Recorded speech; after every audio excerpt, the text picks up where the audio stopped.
All right. Super sexy, live streaming citizens of the Reject Nation. You know what to do. You know what it's about. Let us know if that you can hear us. Let us know if we are officially live in this chat. Looks like I may have to fix the chat, but we are here, and it is time for some Thunderbolts live spoiler discussion, my friends. Alrighty. While I fix the chat, Coy. Oh, it looks like the chat has been fixed. Yeah, we're live. We live. I see it. I see it. We back. We are so back. We're going to first and foremost start off by thanking you guys for being here, because it's been a minute since we've done a live February stream. 4th. Feb 4. It is May 3. Febtastic 4. March, April, May. 3 months, a whole quarter. A way that YouTube doesn't take as much from. That's totally cool. All are appreciated. All are up to you. There is a link in the pinned comment if you so desire to go to the Streamlabs. But really, I'm just excited to jump in and engage with you guys, because this movie has been met with a really nice reception, I feel like, for the most part. It feels nice to be excited to talk about a Marvel movie.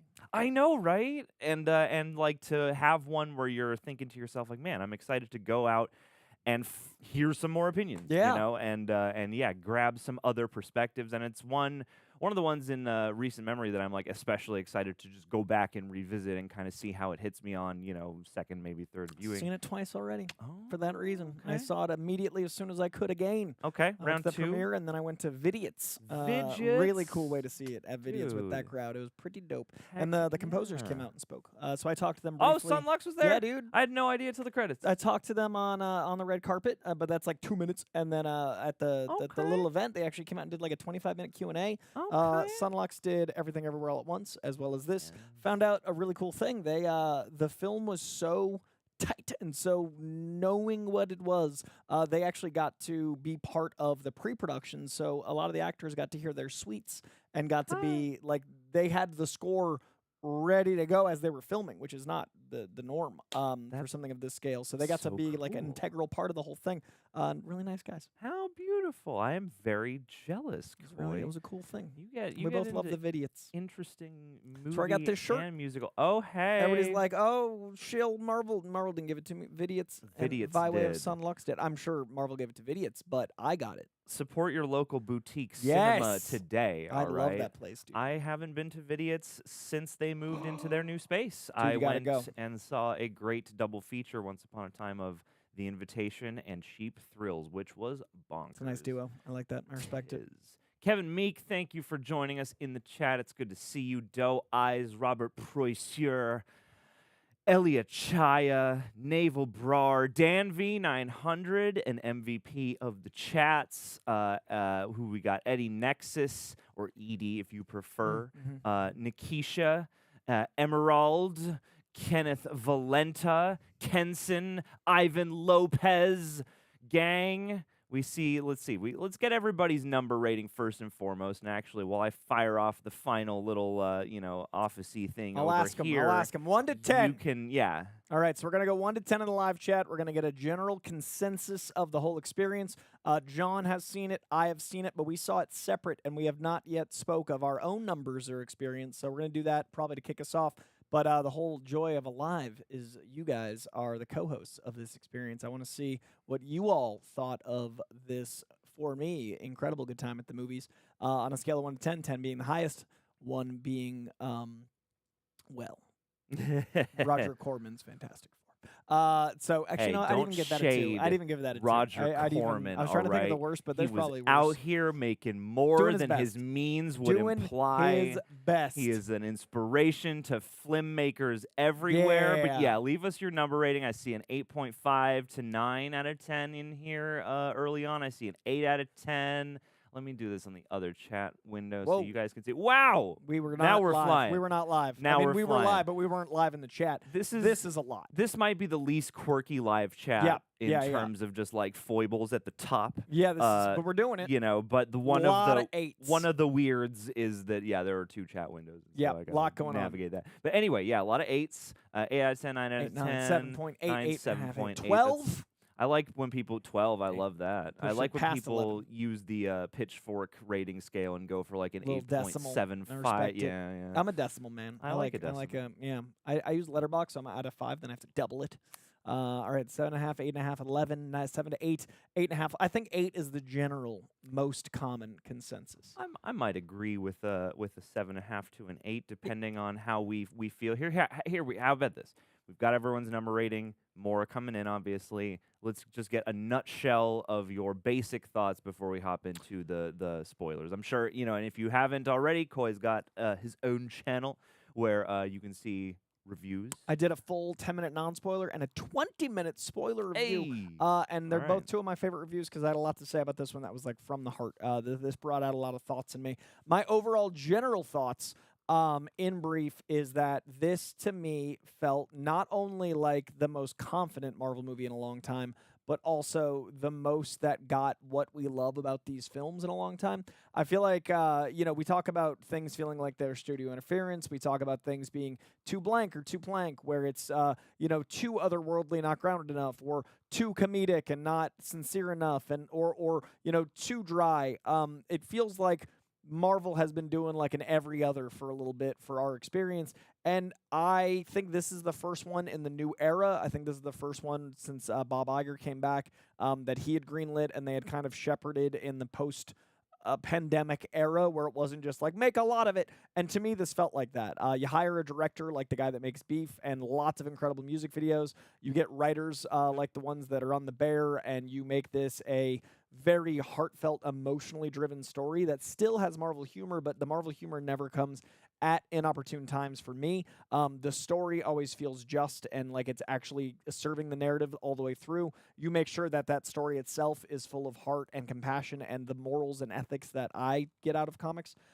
Personally, I love when a story is about a human, very contained element in an extraordinary world, and this is the definition of that. This is mental health. This is navigating feeling alone. This is the importance of reliance on others. This is the importance of communicating that to others. This is all of those things with a ragtag group of characters that doesn't necessarily belong together, which is often your hero strife, while using tropes like they fight and then they become, a unit together, while using things like a giant otherworldly threat that you can keep contained to New York and then narrate that journey of it, all while introducing new characters, all while elevating and redeeming characters like U.S. Agent and Ghost, in my opinion, was underserved in Ant-Man and the Wasp, but I could tell those potential, and bringing characters even more elevated like Yelena by trusting in Florence Pugh.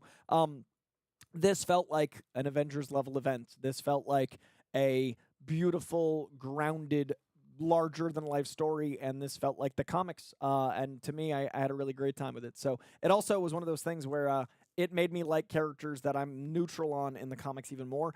I'm not the biggest Sentry guy. I like the concept of Sentry, and I like really early Sentry. I like the Paul Jenkins, Jay Lee stuff. But as Sentry went along, it became like a Deus Ex Machina. The character became very like, we need a big, strong guy and also big bad guy. And this he became the Charizard of the Pokemon 100%. TV show. Too OP. Where it's like, we got to send We him need away. a big guy. Otherwise, he's just always going to use Charizard. So this actually elevated Sentry for me. So all Heck of those words, yeah. John, what are your words? Oh my goodness, gang! I really You're done, right? I was trying to vamp long enough.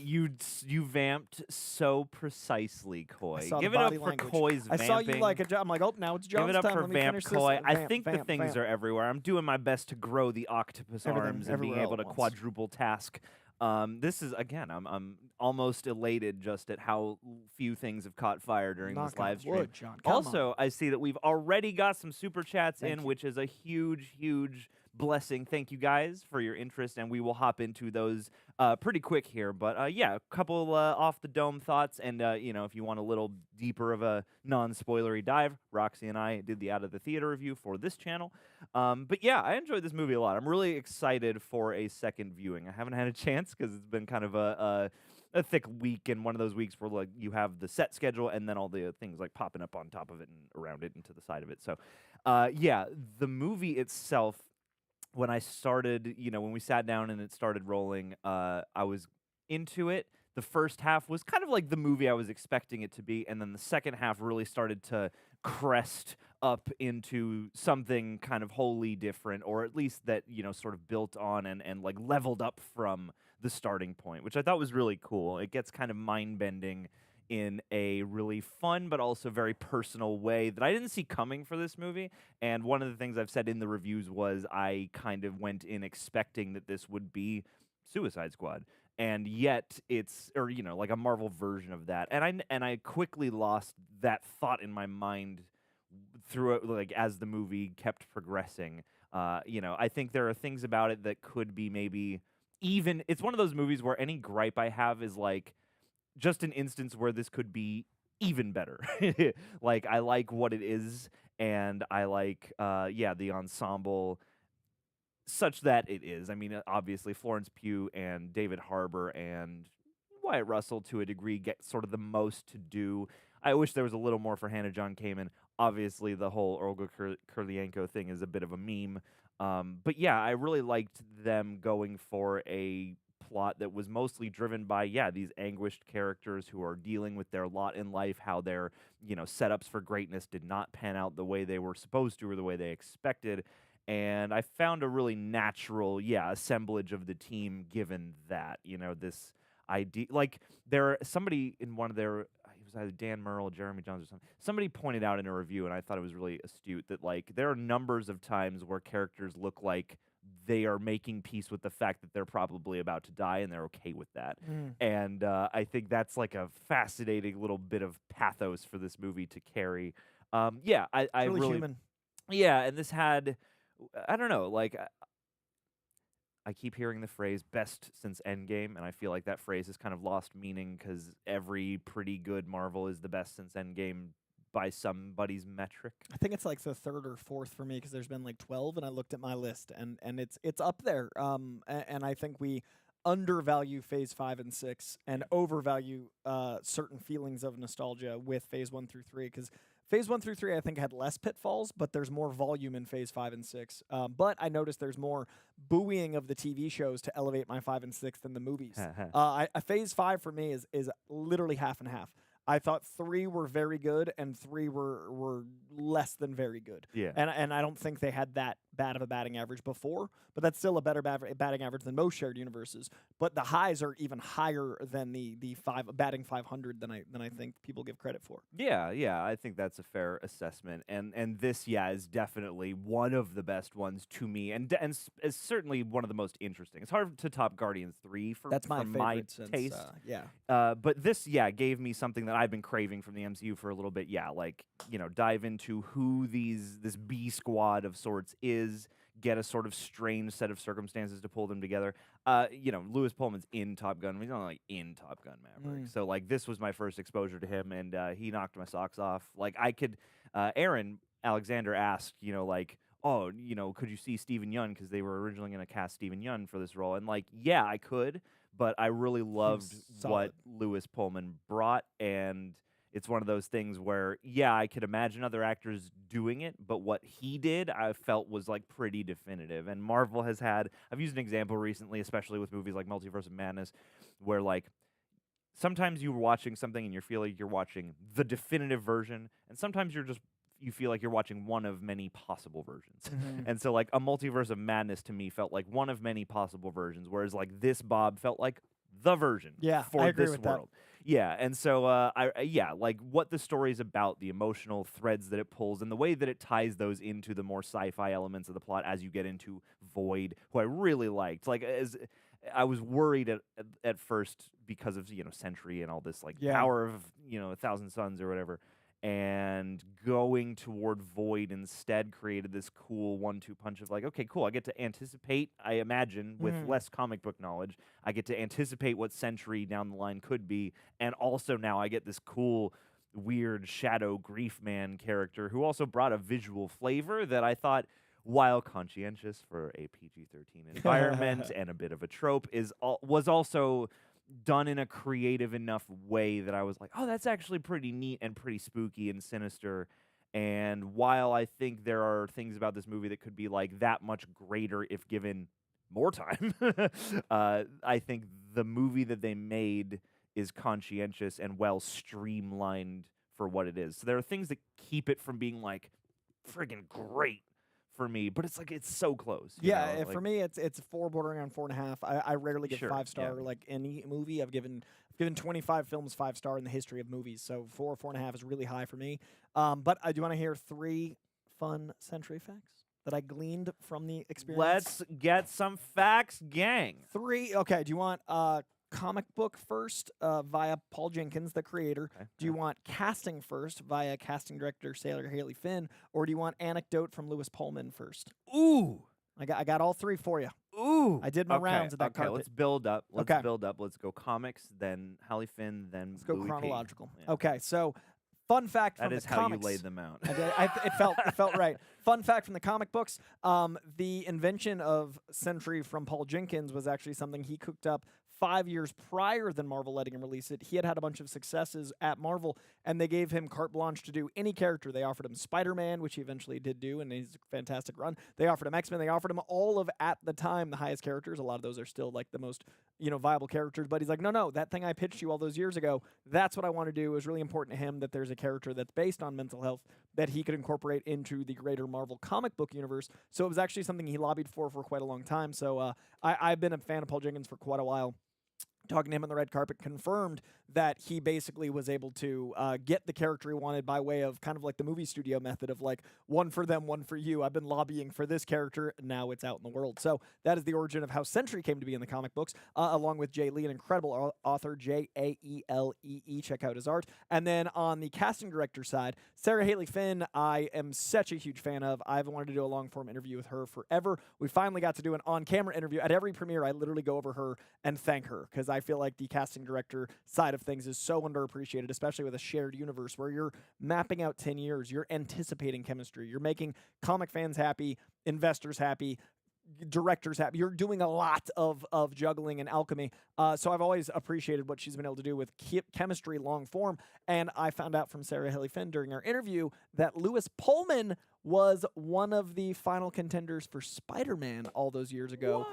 Read in the Tom Holland era to come out for Spider-Man. She wanted to work with him, really loved his tape, and was like, it just didn't quite land, but landed for Sentry. So he was close to being Spidey. And then that kept him on the short list, and Louis Pullman was then made Sentry all these years later. And final fun fact, Louis Pullman at the after party was such an angel, such a, like, is such a Bob Reynolds of empathy without being like the sad squirrely. He's just like an energetic, like, an open, like, lovely fellow. And he, as soon as I mentioned I was a comic fan, lit up and started referencing comic moments to me and saying like, oh, and this is what I wanted to bring here, and now you guys were the ones that I really wanted to make sure I had. Like, I really thought that this was where we like needed to, and he was so dialed into the comic books. That is so cool. It was like he lit up as soon as I said, as a comic book fan, like I saw him do what I think people see when they come up to me and say comic, like, and so we just geeked out about comics for quite a while. Heck and yeah. So he is a diehard Sentry comic fan to the point of like research and loves to hear about the comic side of things. Sentry came from mental health stuff, and Louis Pullman went out for Spider-Man back in the day. Dang. I worked that carpet. This is Coy's I gleaned all trivia that corner data. now. I was hustling, man. That was a 6 hour of hard work. But yeah, it was fun. Dang, Coy. You know, You heard it here first, I've, Will Rejects. especially in films lately, been appreciating the art of casting. I feel like, you know, in stretches of time, you start to notice different themes. And lately, I've been noticing, the strength of casting. And I think before we hop in next, we will hop into the super chats. I promise. We got a nice little pile, and we've got some Streamlabs. So thank you for supporting over there as well. And also, just while we're talking about support, we've got so many badass T-shirts and whatnot over at rejectnationshop.com. We just put up the new episode of Doctor Who, and the Doctor Who tee that Greg came up with is like one of my very favorite designs. I've got one coming in the mail, and you can too. I always wear Reject shirts, but today's the one day I had to rep. I just had to be part of the ad for the stream itself. Look, I'm matching the banner down below. Gotta rep the flick. Yes, the casting though, I like it's kind of a wonder. Like, as much as the MCU, I think, has a lot of solid casting, it's always a risk, and it was, I don't know, a team-up movie at a decent time for a new team-up movie is always kind of a fun prospect, because it's like, who's going to work well together, and, is there going to be chemistry, outside the bounds of, John Walker comes from Falcon and the Winter Soldier. Right. Is there going to be chemistry with Ghost, and, that I feel like can be debated because Ghost again is not like the most prominent character of the movie. I really thought Hannah crushed with what she was able to add. Like that was my greatest MVP of Evolution. Sure. From the last time we saw them to this time. I Yeah. feel like Ghost got the most improved. The ghost with the most, you might say. I'm just going to quickly use this close-up because I did build it. We're going to hop into Super Chats. Ladies and gentlemen, get ready. You ready for a transition? Wow. We're already in Superville. Look at that. Gang, we got the Super Chats open. We will read them all before the stream is done, so that means we will probably, close them off at some point so that we can keep this thing contained. But let's start off with Mr. Eli Mack. Thank you so much for chiming in. Hey guys, says Eli, it is great to catch this live. Yesterday was my birthday, so happy birthday. Thunderbolts was a great present. Also love the message of you're never alone when going through these issues. Actually, not far from here, there's one of those prevention hotline billboards, and it just says you're never a burden, and that's very much alive in this movie. And yeah, that idea of you're never alone and lonely people finding each other to try and make each other feel a little less alone. Like, yeah, this, I feel like many people have a circumstance that they probably feel like few other people can understand or relate to, and this movie definitely brought that quality where it's like, yeah, even though there's so much friction at the outset, these are people uniquely calibrated to understand each other's struggle in a way that most other people are not. Let me fix the chat here. But yeah, like it was really nice to get a as they say, character-focused Marvel joint that did, touch on. I don't know what Red Fox is saying, but a number of people have asked us to ban him. I don't know what Sigma means, but I don't know if he's insulting someone in the chat. But enough people have said blank Red Fox. I figured I'd bring it up. All right, copy that. We're going on. I'm gonna go with the voice of the people. You know who I miss and who I hope shows up at some point is our very own Winter Soldier, Bucky Barnes. Yeah. Would you say Red Fox? Yeah, I don't know what Sigma means. Is it like a frat thing? Gang, let us know. I trust the chat though, because if he's being a cunt, he's being a cunt. Hey. Oh, sorry, YouTube. Gonna have to go. I always forget which words are. I apologize for you. We're 21 minutes. My bad. That's all good, Coy. We'll get there. We'll figure this out. But work here, on my PG-13. why don't you read the next one? Next one. I'm gonna make this person a moderator. Yeah, I trust the people, the Reject Nation. If they say someone's being a bad word, I will trust them. Yeah. I cannot read it because it's gone, but it said, "Hey, John Coy," and then it said more things. I do not know what those things were, but I will read it when we return. It's right here. Hey, John Coy, do you think Sentry is the reason why Bucky and Sam are at odds? Also, do you think that is the F4 ship in the post-credit scene? Very much so. And big old 4 on there. Pretty much feel like it confirmed that. But I also think that it was interesting they confirmed it is extra dimensional, and I think we all assumed, I certainly assumed that the end of the experience that will be F4 will be them coming out of their dimension into ours, because we know they take place in another world. I think that's why we've got, the female Silver Surfer as a marker of, like, we're going to have the male Silver, like Norrin Rad in our world. I think Galactus might even win. But that stands to reason. Yeah, so maybe that's why they have to come in ours. So that extra dimensional confirmation was interesting without having seen the film. So we make it. But yeah, so that was definitely their ship. And then Sentry is the reason why Bucky and Sam are at odds. I think the reason Bucky and Sam are at odds is Sam has just gone through a lot of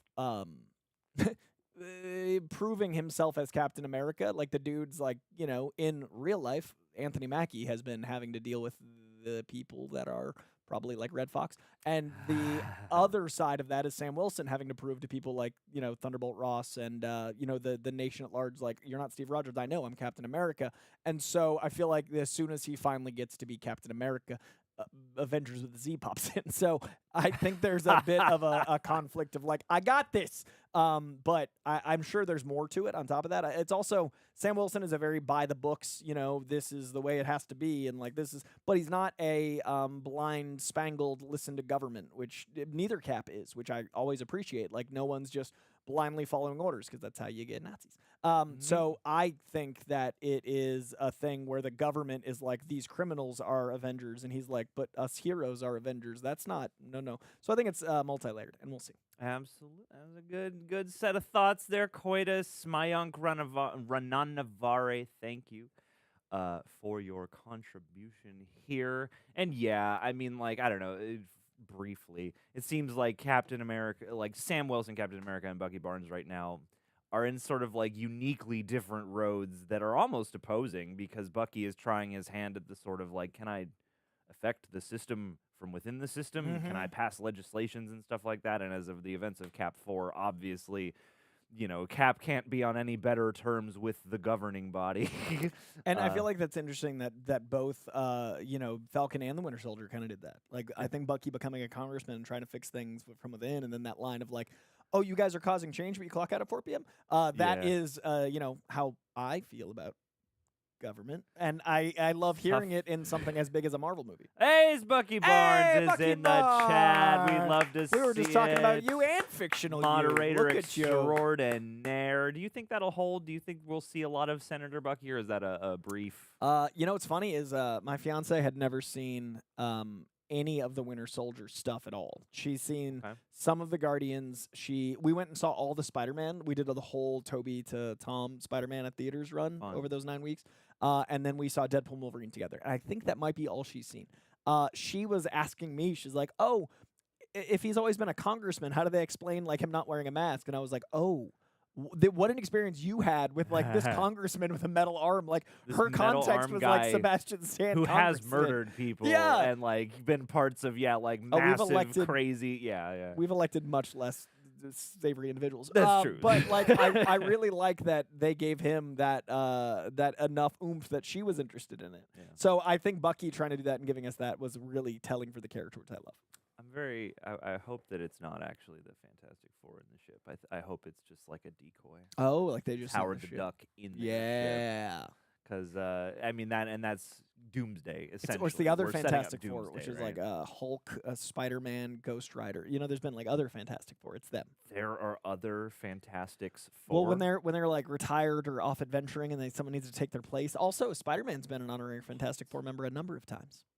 Yeah, this is a lot of comics out there in the game, guys. Coitus. I know. There's so many variations of things, which is part of the fun. Goodness gracious. And yes, somebody in the chat did say like the Fantastic Four theme music is credited, which it is. Yeah. So that's a bit of a tip. Didn't love that. If you pay Reading attention it, to the 'cause it credits. goes real slow and you're like, Because we saw it in IMAX, and I was like, that's real big. I doubt that they're doing this because it was in the countdown bumper that they play for the Fantastic Four like skin version of that. Yeah, no, I clocked it and I was like, well, I know what's gonna at least land here. I'll ask a follow-up question in a little bit. Let's go on to Jesus, our Lord and Savior, and if you're tuning in from church, in nomine Patria Filii Spiritus Sancti, Amen. Gang, am I crazy to think this is a top 15 MCU film? Sentry! If anybody has a ranking that is very well organized, it is Coy. Coy, did it make the top 15, or did it make the top 15 of the middle 15, or the top 15 of the bottom 15? John knows I'm a thirds guy. I see the MCU as being very distinct thirds. There is the, oh, we need to work on this. There's, oh, this is fun MCU. And then there's the like, oh, this is why the MCU is what it is. Those thirds, none of them are awful except some of the bottom third. But middle third and top third, I think really something special. And this actually makes the top third. For me, this is currently sitting pretty at number 13. It might even be number 12. In the top third. So it made the top 15. It made the top 15 for me. Coy. And that's an illustrious list. I'm going to fly really, close to the sun right now. Are we going to try to... Oh, there it is. Yeah. The sounds of when Drake was relevant. Yes. Yeah. Aww. But May yeah. not mean nothing to y'all, but understand nothing was Drake used done the ham horn. But yeah, I think Nothing was done for me except the bars. Anyway, let's go on. I'd love to know other people's. Like, I'm excited. I'm gonna do a ranking list after Ironheart. I did a movie ranking on just Phase 5 on my page, like just the Phase 5, 6 films. But I think after Ironheart, I want to do all of because that's the end of Oh. Phase 5 in TV. Oh, and then snap, Fantastic Four is the beginning of Phase 6. So it'd be fun to rank everything. Ooh.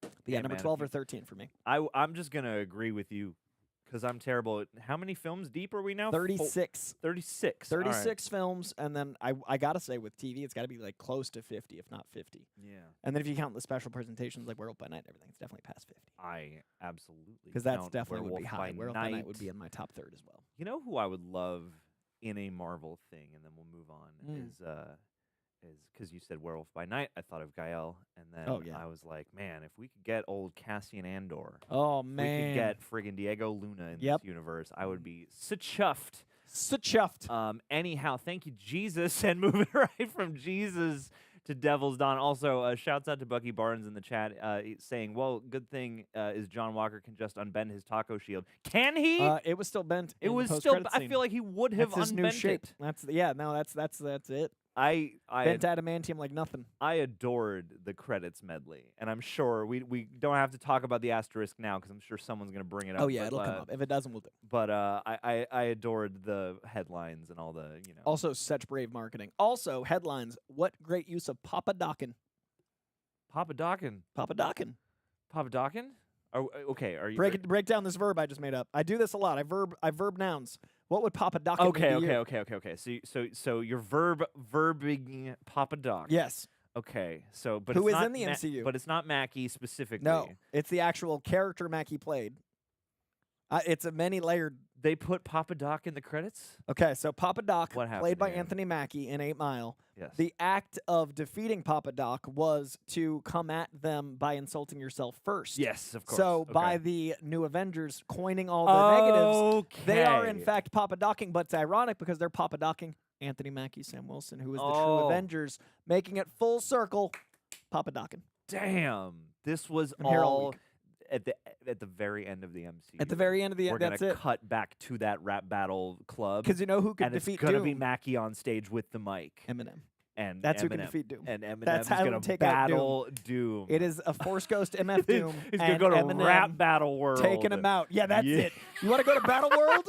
Rap Battle World. Oh shit! And then we finally get Ti back. As we've needed, it's actually going to end in a rap battle, We and need more T.I.'s got to rap take it out. actors. I agree. More rappers turn actors in the MCU. I say. All day, I say. Devil's Dawn. How do you think they will handle Sentry going forward? From the post credits seems like Bob seems like Bob has taken a backseat and hasn't been doing Sentry things, and it doesn't seem like he fully even remembers the Void experience / whatever Sentry adjacentness comes with that. Which I really liked because there was a line of dialogue I caught. Well, I caught the importance of the second time. In the first watch, I obviously could tell, like, oh, I don't remember what happened and how I got here, and I feel like something was dark. And, like, that was already, like, telling and foreboding. But then when you watch it a second time, the blackout nature of he had already possibly started fully forming Sentry's powers when they were able to knock him out to get him in there because he didn't remember. So I think it's interesting. There might have been some Sentry things that occurred before we met Bob. But I definitely think they're going to use him like the Hulk. To me, he's the Hulk of this new Avengers. You've got, these kind of stand-ins for Captain America's. You've got your Black Widow, White Widow. You've got your Hulk in Sentry, and he can't fully, accept the Sentry without accepting the Void. In the comics, it's a really cool thing where he says that every time, basically, any good he does, the Void will undo. So if Sentry saves 1 million people, Void will kill 1 million people. It's 1-to-1. So he's the direct inversion. So I'd be interested to see if they evolve the character to the point where it's I took out this many people, this many get saved, or vice versa. How concrete is that? If then, like, is it? Oh, it's perfectly like balanced yeah. as all things should be. Like, Like as a it character, just will happen. He undoes everything good that It's So- and it's a fascinating look at like if you're a hero and you know that everything you get that you do right gets undone. Are you a hero? Like how it's a could really, you even do anything? Yeah. So I would love to Ugh. see if Sentry evolves into that conversation. I really hope so. I mean, like, again, as like this, especially through him, had a really cool, palpable sense of just chaotic anguish. Yeah. Just like personal anguish, and I really bought the pain he seemed to be in. And when they were all in the Mind Palace, which I thought was a really cool sequence, like that was like cool way to take a movie that is going for that more gritty Winter Soldier aesthetic, and then go a bit fantastical in a way that doesn't feel too overscaled or anything like that, and that allows complement to what all the characters are going through. I kind of wish that a couple more characters got like if like with Ghost, we could have gotten one of those like.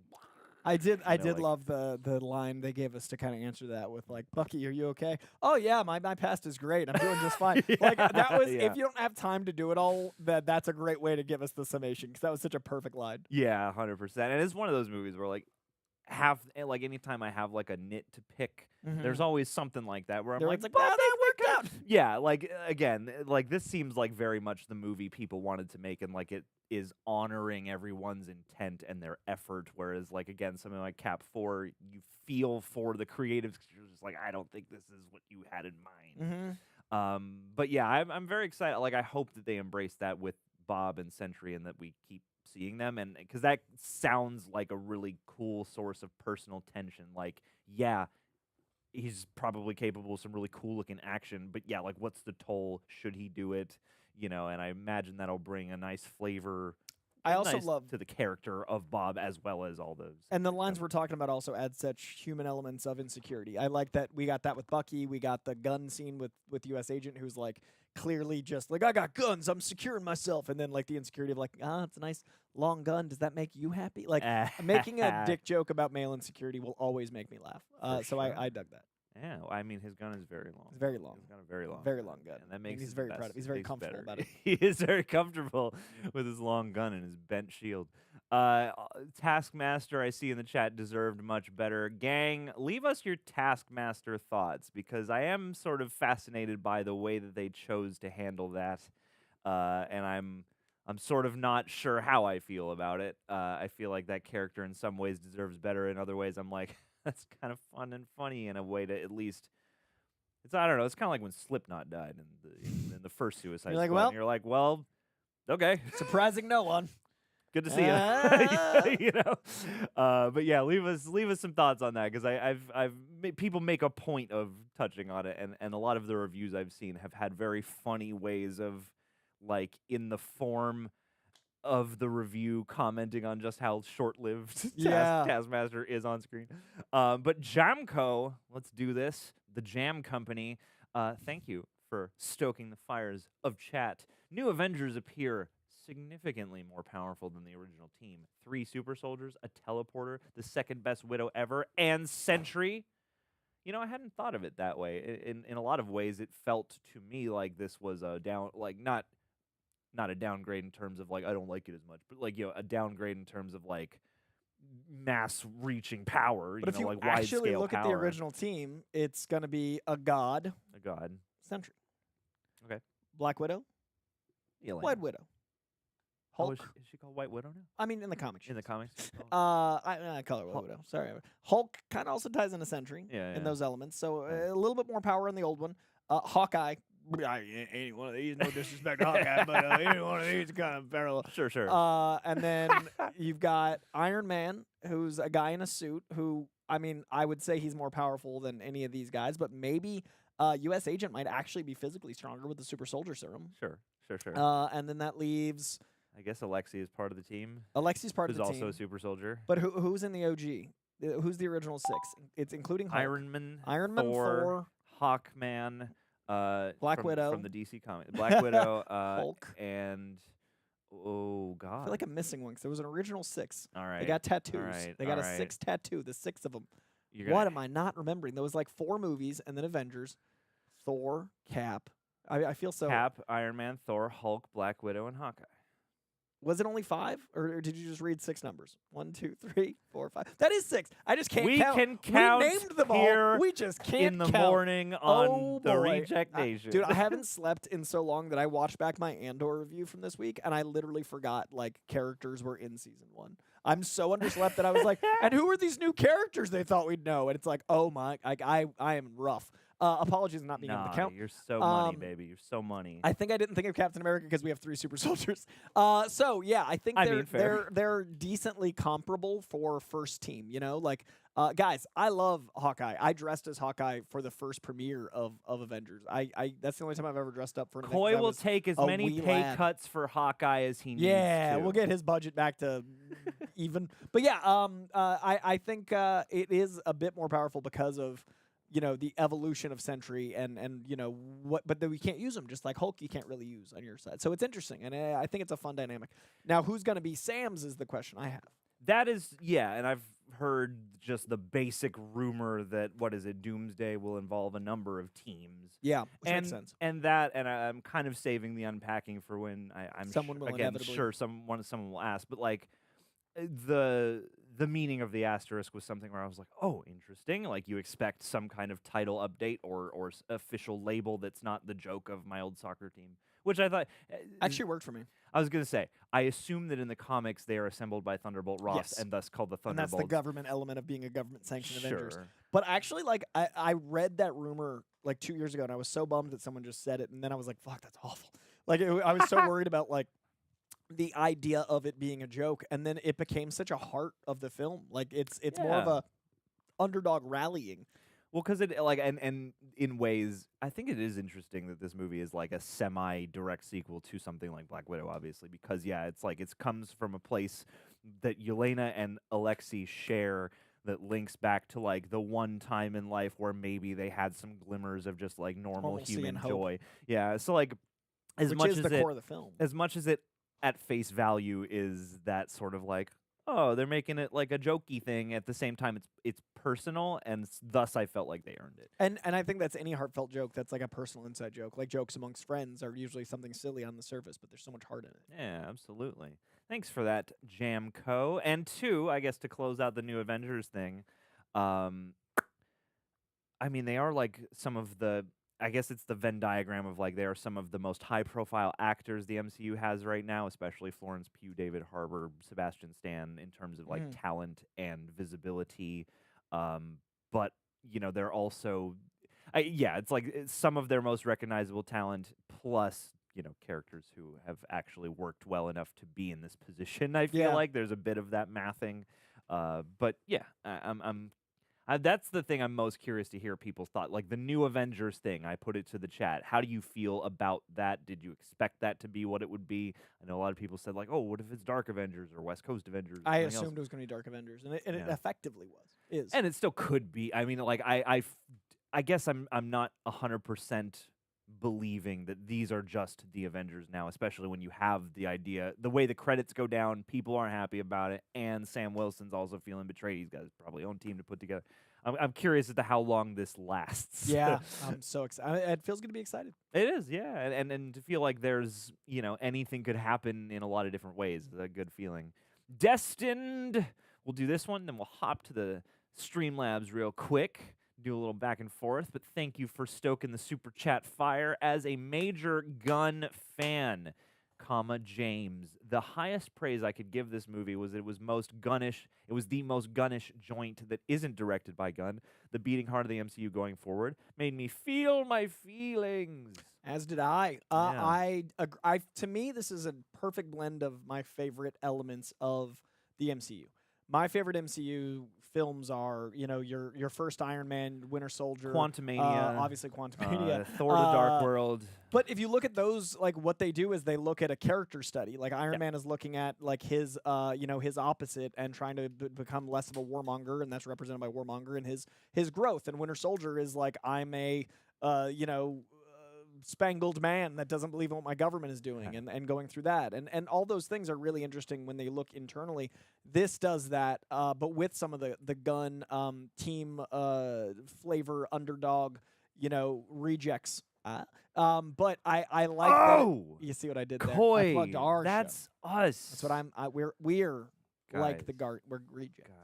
But I think that blends, your Iron Man, your Winter Soldier, your Guardians tones, and obviously Avengers. So I think this is kind of the greatest hits feeling of what we love about these movies, and I think that's why it's resonating with so many Marvel fans. Like, this is the most positive I've seen to scale people have with this film. It's not my favorite since Endgame, but it's the most positive I've felt about the MC going forward since Endgame. Hell yeah. I'm glad to hear that. Yeah, this is the most confident. I like optimism. Yeah, I'm glad for a little hope and optimism. Absolutely. Goodness, and that's the thing too, is it does have a lot of the strengths of a James Gunn flick, but without. To me, it didn't feel like it was attempting to emulate his voice. No, but it does have a lot of the qualities that his movies have, where you're humanizing misfits and you're finding interesting dynamics that you might not have anticipated between them and all that stuff. And the heavy toll of pain and sadness that drives a lot of these people to do what they do and to try and fill that void with something better. I liked that this was a character at least oriented Marvel joint again after a lot of them, because too it's weird talking about this movie. The sentiment has come up more and more that like Falcon and the Winter Soldier should have been like the movie. They should have just made that a movie and made that Cap 4 and then had that segue into this, and then you would be like, well, damn, Wow, this what makes an so arc much we've more had. sense and what an arc we've had, and wow, where Bucky's at versus where Sam's at. Oh goodness, like No, I agree. And that was when they weren't sure what they were doing, and they were trying to navigate throwing a lot of spaghetti at the wall. Yeah. All right. I said we would check the Streamlabs, and so a Streamlabbing we will go, my friends, real quick. Let me just refresh the page. Got so many keyboards in front of me. How can I help? Coy, you're helping just by being Okay. Coy. Oh my God, we've got some good chunky ones in the Streamlabs. Let me fix the chat up here really quick. Doing the things and the stuff. Give yourselves a round of applause for waking up on a Saturday and being here instead of watching cartoons. Dan V900, thank you, Dan. You're always Good old Dan. very Good to see supportive, you. and you're always out here. We appreciate the love very, very much. Though Thunderbolts was pretty good, not great. Has quite a few issues. All right, here we go. We're getting into a debate. You don't care about Ghost. Bucky is underutilized. Bob learns how to control the powers quickly, and it was too easy for Bucky and the crew to find Yelena and Bob at the end. Second part of the comment, 2 out of 2. They didn't delve deeply into Walker. You need to see the show to fully understand him. Didn't feature the rest of the team enough compared to Yelena. Bob was great. Don't love that they have the new Avengers name, especially with the comic. 7 to 7.5 out of 10 rating from Dan V900. And a little addendum from Dan. This film makes me concerned for Doomsday. There will be a lot to juggle like Infinity War with the split teams, Sam trying to lead, establishing Doom, using the X-Men, and hopefully doing the Reed and Doom relationship. A copyright Avengers deal is silly. I do like Dan V900. I do like Dan V900 as well. But I do disagree with each and every one of his points. Well, let's go, Let's Coy. break 'em down. Let's go. All right, let's see. I did care about Ghost. I've actually, it's funny because this was our first, and I appreciate the Streamlab very much. This was the first one we got, so you probably posted this before. I kept saying it, so vouching for my already having that opinion. Yeah. But to me, Ghost is a character that doesn't really even have a solid origin in the comic books. And not only did they make her cool, but they also gave her like heart. Like she's been trapped in a suit that she's like forced to be in, and you get empathy for that. And she also is like a utilized team. I don't know. For me, I got a lot out of the Ghost take, especially with how the comic has none. Virtually none. Bucky, it's not his movie. I think Bucky was an excellent side mission to Yelena's movie. I think everyone wants Bucky to be Captain America, and he keeps being like, I shouldn't be. These are why. They did a whole show about it. This, to me, was another example of U.S. Agent and Bucky being like, look, we're trying to do our own thing. We're trying to work our ways our can. Like, he's a congressman. He's doing his own thing. So I personally really enjoyed that side mission that then collided. It was too easy for Bucky and the crew to find Yelena and Bob at the end. I thought that at the end, they had all been together right before. At the end. Oh, you mean coming into the nightmare sequence? Well, they saw that as soon as, Yelena walked in, then she was there. So I feel like they just walked in, and then there was probably only one house of madness that he was, because he kept mentioning this is the best room in the house. So it seemed very localized. So they probably had their own independent thing, like her Russian world. And then once they got through that one level of the game, they're at the house. So to me, it made sense, that they would have came together and found her. I didn't mind it. I would have loved another 20 minutes, Bucky's sequence and Red Guardians and all these things. But I didn't feel like that was going to happen at the cost of the film's pacing, so it didn't bother me. Next one. Okay. Do you have any thoughts on those? Yeah, I mean, I don't want to just talk. I'm kind of in between you guys, honestly, because I again liked what we got here, and I thought the way they streamlined and paced it worked. However, I would have liked more of certain things to, again, push this into friggin' great movie territory because like I didn't have a problem with how they all converge and find Yelena and Bob in the Mind Palace.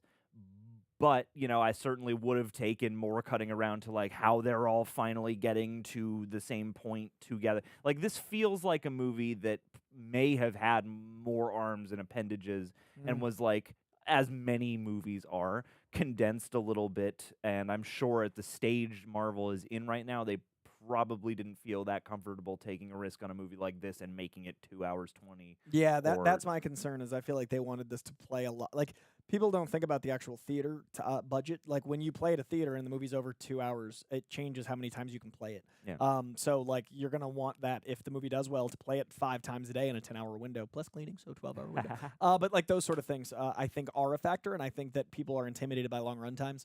I don't look at a runtime and go, ooh, but I know a lot of people do. Like people announce runtime. So to me, that's probably a factor. I, again, would have liked to have seen it, but I didn't think about it in the movie, which is a good sign for me.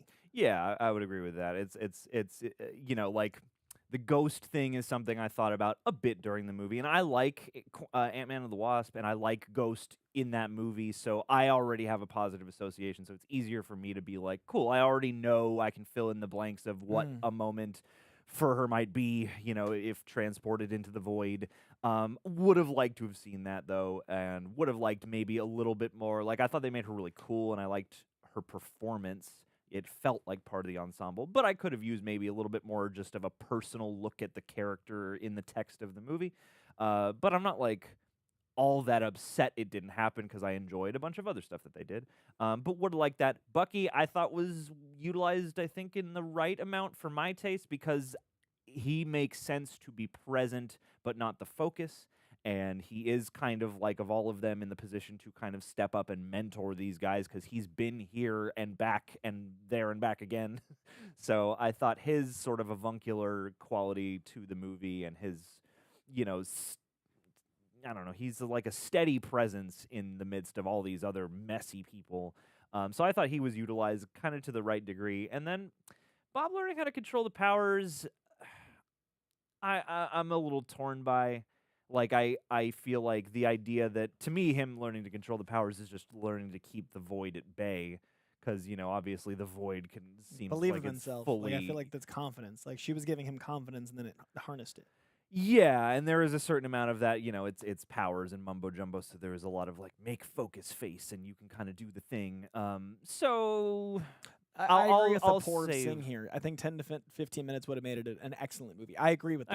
I agree. We're not disagreeing. And I agree. Dan V gave it a 7 to 7.5. I think I give it like an 8.5. Like, I'm not far above where you're at.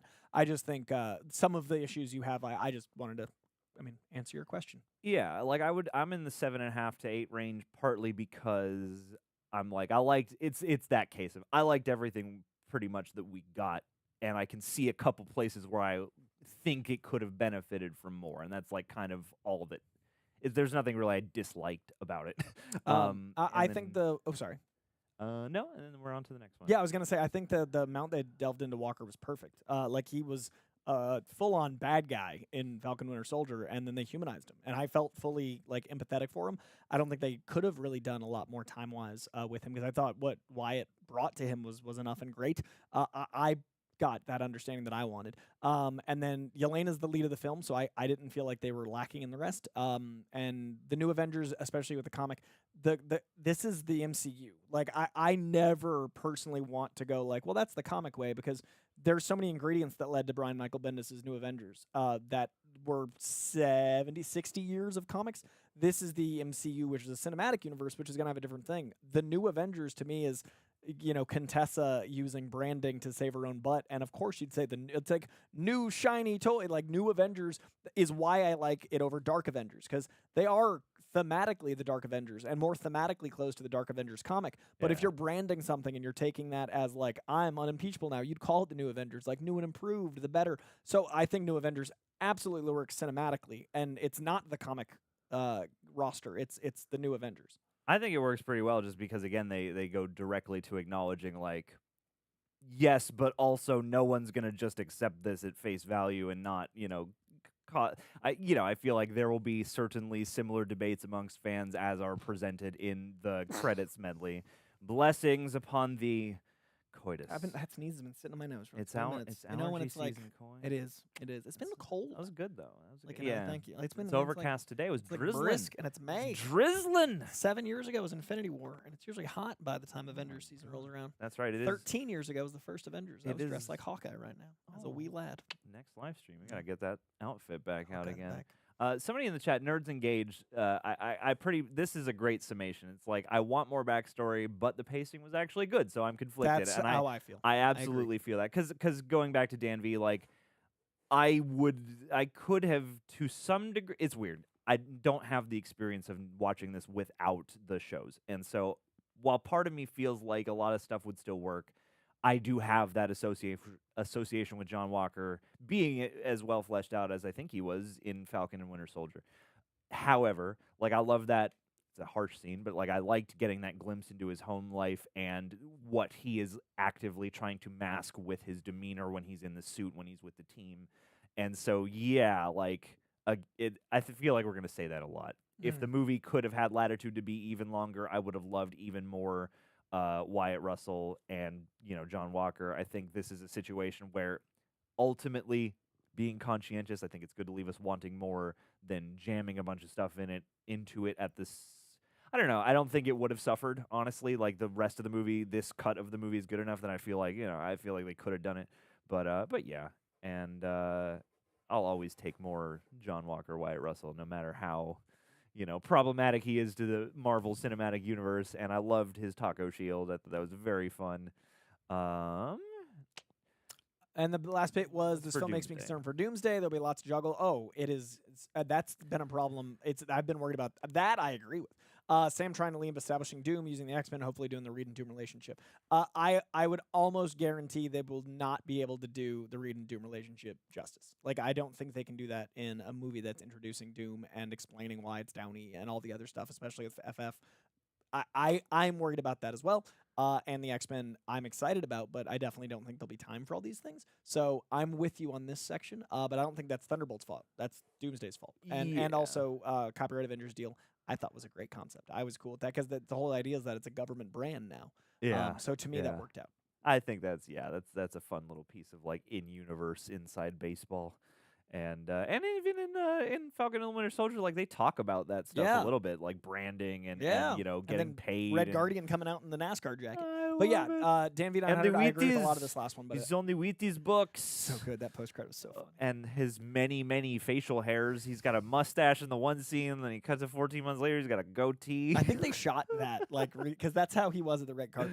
Like he had the mustache at the carpet. So I feel like they just shot that like the shawarma scene. Sure. Jaden, do you think the scene, and thank you for contributing to the Streamlabs, very much appreciated. Do you think the scene between Bob and Yelena when the room is thrown around and a curtain around their necks is hinting that maybe young Bob tried to commit sewer slide after his parents treating him that way? I implied that because he's like, the pain isn't real here. It felt like a known lived-in experience. So that was my take. And also like his whole character, it felt like that is a very it felt like that's something he would do. So yeah, that to me felt like a nod at that. Absolutely. Yeah. And I mean, I like that they were able to. I like when they put stuff like that in the movie that you can sort of chew on, extrapolate, which put way your you own. interpret. Yeah, like instead of the plot mechanic you have to fill in yourself, a theme that you can, bounce off the rest of the movie and consider for yourself. And I think that's one of the reasons I'm really excited to go back is to see what subconscious stuff they put into that whole realm beyond what we know directly from the text of the characters. Dan V 900 is back. Dan V, MVP of the stream, LAB. We are losers and lost something. Guardians of the Galaxy 1-esque line. It's not the caliber of the Guardians of the Galaxy films, the Suicide Squad, and of course, the Magnificent Seven, the Wild Bunch, etc. I do buy Yelena leading the team more than Sam right now. Loved the credits. Super fun. I see why you landed at your 7 and 7.5. There's some positivity. Yeah, I'm into it. I mean, I put Guardians 1 and 3 over this, personally. But it's right behind them. Like, for me, this is... Those movies just edged out by being, like, proportioned in a way that doesn't feel like it's left anything out. Yeah, You and know? they're impossible. Like how the first one came out of nowhere, and I'm like, Yeah. I care about a tree and a raccoon. Now you say it, and you're like, well, obviously it's a great movie, but like then it wasn't. Anyone can be a character. Yeah, and now I'm like, whoa. And then 3, like, broke me. That's the only Marvel movie I've ever cried in, was 3. It really got me. That movie has like stayed with me, in a Yeah. way that transcends the considerations otherwise of any sort of specific franchise. Like it's a standalone thing as much as it is a part of a trilogy, as much as it is part of a 36-logy. Yeah, the longest running mythology in film. Damn, they're the Simpsons of film. They are. Let's go. Yeah. Let's go. Sammy boy. Hey, guys. Thank you. Hey to you. Loved the movie. I'm just wondering, will Sentry, being the Hulk and Thor in one, and having Adam Warlock and Ms. Marvel, Thor, Hulk, etc., are hero teams getting too overpowered? Or are the upcoming villains just that powerful that it is needed? Well, Secret Wars is probably going to end this all. So I think this is like that sequel problem, right? Like you have to be stronger and power scaling. It's a comic problem. It's a sequel problem. When those combine into a 36-G, you've got to solve it. So I do think that Secret Wars might clean slate this and then bring us X-Men in a new world and keep cherry pick the right things. But I definitely we have to be aware of how overly powered a lot of characters are. Gang, what unlikely team do you hope joins the Anchorman fight that is going to be Avengers Doomsday? Who do you want to show up out of nowhere with a few dudes behind him? Let us know. Sammy Boy's got a follow-up. Is it just the MCU? Or are the comics always based around USA 90% of the time? New York, not even USA. I feel New York is the USA. It's Coy. America as a city. I feel like if Galactus and interdimensional things are going on, I would like to see the world's heroes show up, and not a future movie where they claim to be a hero for a while. I feel like New York is such an anchor point to America, but also where Marvel was. Marvel, when some of the greatest stuff was being written, was in New York, and the writers and artists were more centrally located there because now you can do everything remote, and most artists and writers don't live in the same city. They don't even live, like some of them don't live in America. But then it was like, printing. Like it was a different thing. So New York was more of a character. Like the end of Daredevil, the issue that's loosely based off of was a commentary on like a really crime-ridden New York from the writer's perspective that lived there. So I think New York has just been an anchor point for the MCU for a reason. Because the comics are largely aliens hate New York. They do. It's so big and shiny. All aliens hate New York. But they did do way more places in Infinity War and Endgame, and I feel like people don't give that credit. Like the different teams were off planet; they were in other cities. Age of Ultron was in South Africa. Like they do other cities, but the Avengers are in New York, and a lot of crime happens in New York because the comics do. And I don't mind the heroes not being full-on heroes because I think in comic books you can believe in altruism. I don't think in our reality people being blindly a hero is believable. I think that's why Superman is interesting because he is the exception to the rule. I think that's why Cap is interesting because he's the exception. But I think any more than a Captain America or a Superman, you start to get to the point where it's like, I don't think people are that good. And when it's an actor playing them, it's less plausible deniability because, like, the world isn't that good. Like, we're not that good. Like, people suck. So you have to have characters that are relatable if you're going to see an actor and go, like, oh, I connect with that. Like, the average human being is not going to be as good as the worst hero because that's people. That is people. Magazine. That's my take. That's a good take. Connectivity, because you have to understand them, and I don't understand blind altruism as much as I'd like to.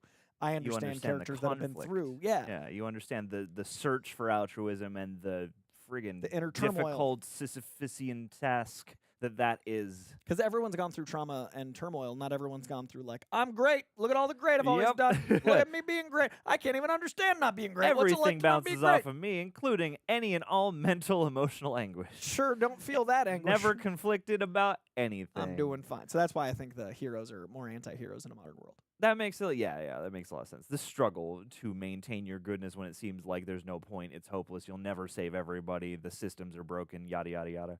And when these characters were written, it was a simpler time of what the books were meant for, and now those books aren't meant for that anymore. They're meant for more. Yeah, because I mean, as much as people love to leave the real world out of stuff, keep your politics or whatever out of my stories, they're always reacting, even just subconsciously, often consciously, to the time that the people who write them are living in.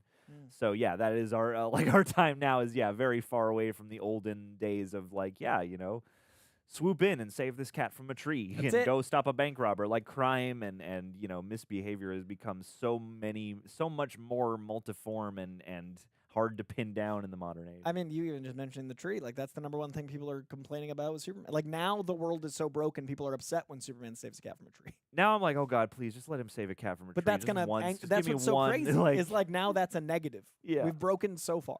I've seen some interesting calls in the chat. Bucky and Island Blush talking back and forth about like heel turns because this movie is sort of about face turns. Who would you guys want to see do a heel turn in the MCU? Get somebody off the straight and narrow and onto the dark side. I think that would be an interesting prospect to entertain. I mean, it's definitely an option in Doomsday and Secret Wars as the villains get more and more powerful. But I want to hate all of our favorite characters. Yeah. By the end of this is my goal. Okay, let's see. Where do we go? All right. I think we did the gun one, so we're a little up from there. Okay, cool. We're back in super chat mode, gang. This has been a very fun chat so far, so thank you guys for just being here and for keeping our convo going. Also, Reject Nation, Bucky, our esteemed moderator, mentioned it earlier. He does moderating for a lot of places, and I do internet for a lot of places. Reject Nation is far and away one of the only live chats I would want to read. You guys are amazing. I really appreciate you guys overall being awesome. There's like 2 exceptions, and Bucky got rid of them. But yeah, you guys are fantastic. I appreciate it. All right, that's right. Destined, I believe, was the last one, right? Mm-hmm. Destined, and then we move on to Alejandro Tuzon. Yeah, we have not gone to Alejandro. All right, Alejandro, don't call my name. Do you think we will see the Void Sentry in Doomsday or Secret Wars? Yes. Okay. I think In Void form. Yeah. Or I guess, as you said earlier, you can't kind of have one without exactly. I think we will, and I think it's going to be like a nuke. Like you don't want to use it, and then it's like we have no other choice. And I think that's going to be an interesting conversation. Fascinating. I mean, it is interesting because, hearing stuff like that, and there's been much debate about the Russo brothers coming back and yada yada. But given, what they're best known for in the MCU, I'm like, well, if we get that desperate, I guess they are definitely poised to deliver us the tangibility of those kinds of stakes, and I am, this is going to be fascinating regardless. Like, it's good. Like, as much as the MCU is in a weird position right now, the lead into Doomsday has me quite intrigued, has my brain buzzing, has me very, very curious, and yeah, like, I hope I don't know, like, I really liked all of the aesthetic stuff that they chose around Void and Sentry generally, and again, his performance. So I hope and am excited to see a big role for Sentry in that movie, which has what 80, so far characters, roughly 80,000. I think we're all 80,000 characters. R.J. Robert Jr. Yep. Thank you for joining in the super chats with the next couple Avengers movies, potentially featuring the young Avengers. Y'all should totally check out next Avengers, Heroes of Tomorrow. Coy, what is that? I actually haven't read that since 2008 because I remember that title vaguely, but it's been, I was in college, so it's been a while. Oh. Coy just graduated. I did recently. I'm a fresh-faced 25-year-old. Yes, you are. You're looking hot. 25 feels achy. Feels great. Let me do a stretch real quick. It's my first year. My knees hurt when it rains. It just happened. So now I'm like, I'm so close to death. It's like I'm very aware of it. I feel like an altered thing sometimes because I had a back surgery a number of years ago, and now like that place where my spinal disc is, you feel it. I'll get all whacked out when the weather changes. Yeah. I'm like, what's going on? My like palpable fear of mortality is what's helped me stay off like Twitter and stuff though, because I'm like, I'm like gonna die soon. Why would I spend time here? I don't have the brain power to devote to this when I could be devoting it to. Why? Yeah, if these 10 minutes are like 10 minutes I don't get back and I'm gonna die. This is my life force I'm donating to this right now. Yeah, it's been really helpful. Like I think when you're a kid, I think the concept of mortality is so interestingly negative, and then as you get older, you're like, but I have the stakes of living. And it's been really, every time my knees hurt, I think of life. Dude, life is a hurt knee. And life is a hurt knee. Life is a hurt knee. Here we are. Do your knees pop in the morning? Comment below. Let us know. So, should we read Next Avengers again, Heroes of Tomorrow? Do you remember No Arm Sally's my favorite person in the No in the Arms chat. Sally. She said, "Wait, what? Coy is 25. I think in your early 30s. Great. Now I feel old. I appreciate that praise." And- No, we were being sarcastic. No, I am we were far being from 100% 25. truthful. I am Coy is 25. 18 I years was born in the old. year 2000. Coy is my son. Yes, confirmed. Happy quinceañera, Coy. Thanks, man. I feel good about You're it. Let's do killing Cinco the de Mayo game as together a tomorrow. 15-year-old boy. I'm getting younger by the moment. That's right. I unfortunately the point I was bringing up is that I read it in college. I don't remember it. I do remember liking it, but it's been quite some time. All right. Well, give it another I'll chance. do a Coy. refresher. Give it another chance. Shane Martin Photo, come take some pics of us. I loved it. I love you. But other than the big time jump at the end, I just don't feel like it. I just don't feel it covered much. The story was told over a 2-day period, other than flashbacks. It felt rushed. Okay. So, loved, I assume, the movie. But other than the big time jump at the end, so we're essentially talking about it feeling rushed, that they should go to like the 14 months post-credit later scene? Avengers Tower thing. Mm. Shane Martin, if you're able to clarify in the chat, just because I want to make sure that we're kind of perceiving this right, that it's not like the whole movie feeling rushed, but more just the rush of like, oh, all of a sudden now we're in, doomsday circumstances and the Fantastic Four are crushing through and like I can imagine being, I don't know, like we do live in an odd time of post-credits scenes, and I liked this post-credits scene. I thought it was fun, and it was also, neat to get that hype of like, oh, the Fantastic Four are coming. But it isn't exactly, to me, like a post-credit scene that's like mind-blowing or like a big surprise quite. I didn't think it was a surprise, but I felt it was really impactful. This is one of my favorite post-credit scenes because it felt like it was confident in what it was actually showing, not like, we've got this guy! And I That's feel fair, like there that's was a long time where it was like, Harry Styles! And I was like, Mike! So Tim Blake Nelson will be back again at some point once he's Because- out of the raft. the guy from Ted Lasso's here. We didn't even catch his name. But he's here with hair at his chest. Yep. Hercules? Yep. Like, no. So this one felt confident. It felt like it was, and I like that it's like, oh, it doesn't need to be a surprise. It just needs to be like what's coming and be excited. That's what they Yeah. used to feel like. So That's fair. to me, I loved it. That's fair. All right. Heck yeah. You're improving my feelings about it. Not that I was like negative on it, but yeah, like it's Yeah, my take. because we live in a phase now where clearly the art of the post-credit scene, something that Marvel didn't create but has certainly pioneered for the modern age. There was a period of time where it was like, man, they're like, really, this is like part of the event. And because they have become requisite, and because these recent couple of phases have been more up and down, I feel like their grasp on like nailing that post-credit scene has been a little intermittent. I agree. But I did like the scene generally, and I did like getting a glimpse of them a little down the line and seeing like, oh, this is still not going great. Yeah, like we're still a mess. We got the suits. yeah. As an epilogue, I thought it complemented things while also obviously setting up the Fantastic Four. And visually, it was so interesting to see that team as directed by the Russos. Like, to see how Jake Schreier directed them, like, muddy and subdued color, and then the Russos in Avengers Tower is, like, beam of light behind Wyatt Russell and this angle. Like, those extreme angles give it that, like, Avengers. So that was cool. Well, I love the Avengers Tower feels so big and cavernous and Yeah. empty. Like it does feel like we're just all alone in this huge building. What How do are we running do? out of space? This place is so big. Yeah. Dan V is back in the super chats. Sam can't afford a loan, but can get the copyright. You know? I feel like maybe... they probably gave him a runaround. Yeah. They probably like approved that for Bucky or for Valentina like right away. Yeah. And they probably gave Sam the runaround because that's how shit works out here. He couldn't get that loan when other folks were getting the loan. So yeah, why maybe would he pulled be some government clout. And he's like, you know what? I just saved you guys. You got it on camera. Help me with this copyright. Yeah, Government, come file on. the suit for Come on. Avengers the name. Well, and how much does a copyright cost? That's a good question. You I've know. never copywritten. I like it. That's it, yeah. I want a whole Marvel one shot about Sam dealing with the copyright. When I was dealing with copyright stuff, I'd written a script that got optioned, and I was so broke. Congrats. Thank you. We actually made like we had locations and cast and everything, and then it all got fell apart. But Oh. I was so broke that I did the like old school ghetto copyright of mailing it to myself to have the stamp to show the date Yeah. of the script written. Yeah. So I've never copywritten. I've just mailed stuff to me. Hey, poor man's copyright absolutely works. $2. all right? So maybe that's what Sam did. He Sam just copies put- like Avengers with a photo of himself. It's Mailed literally. to him, says, "This is the date." It's literally. Here's the scene. It's Sam. He's at the post office. Pulls out an envelope. Considers it for a moment. Discards. Gets a different envelope.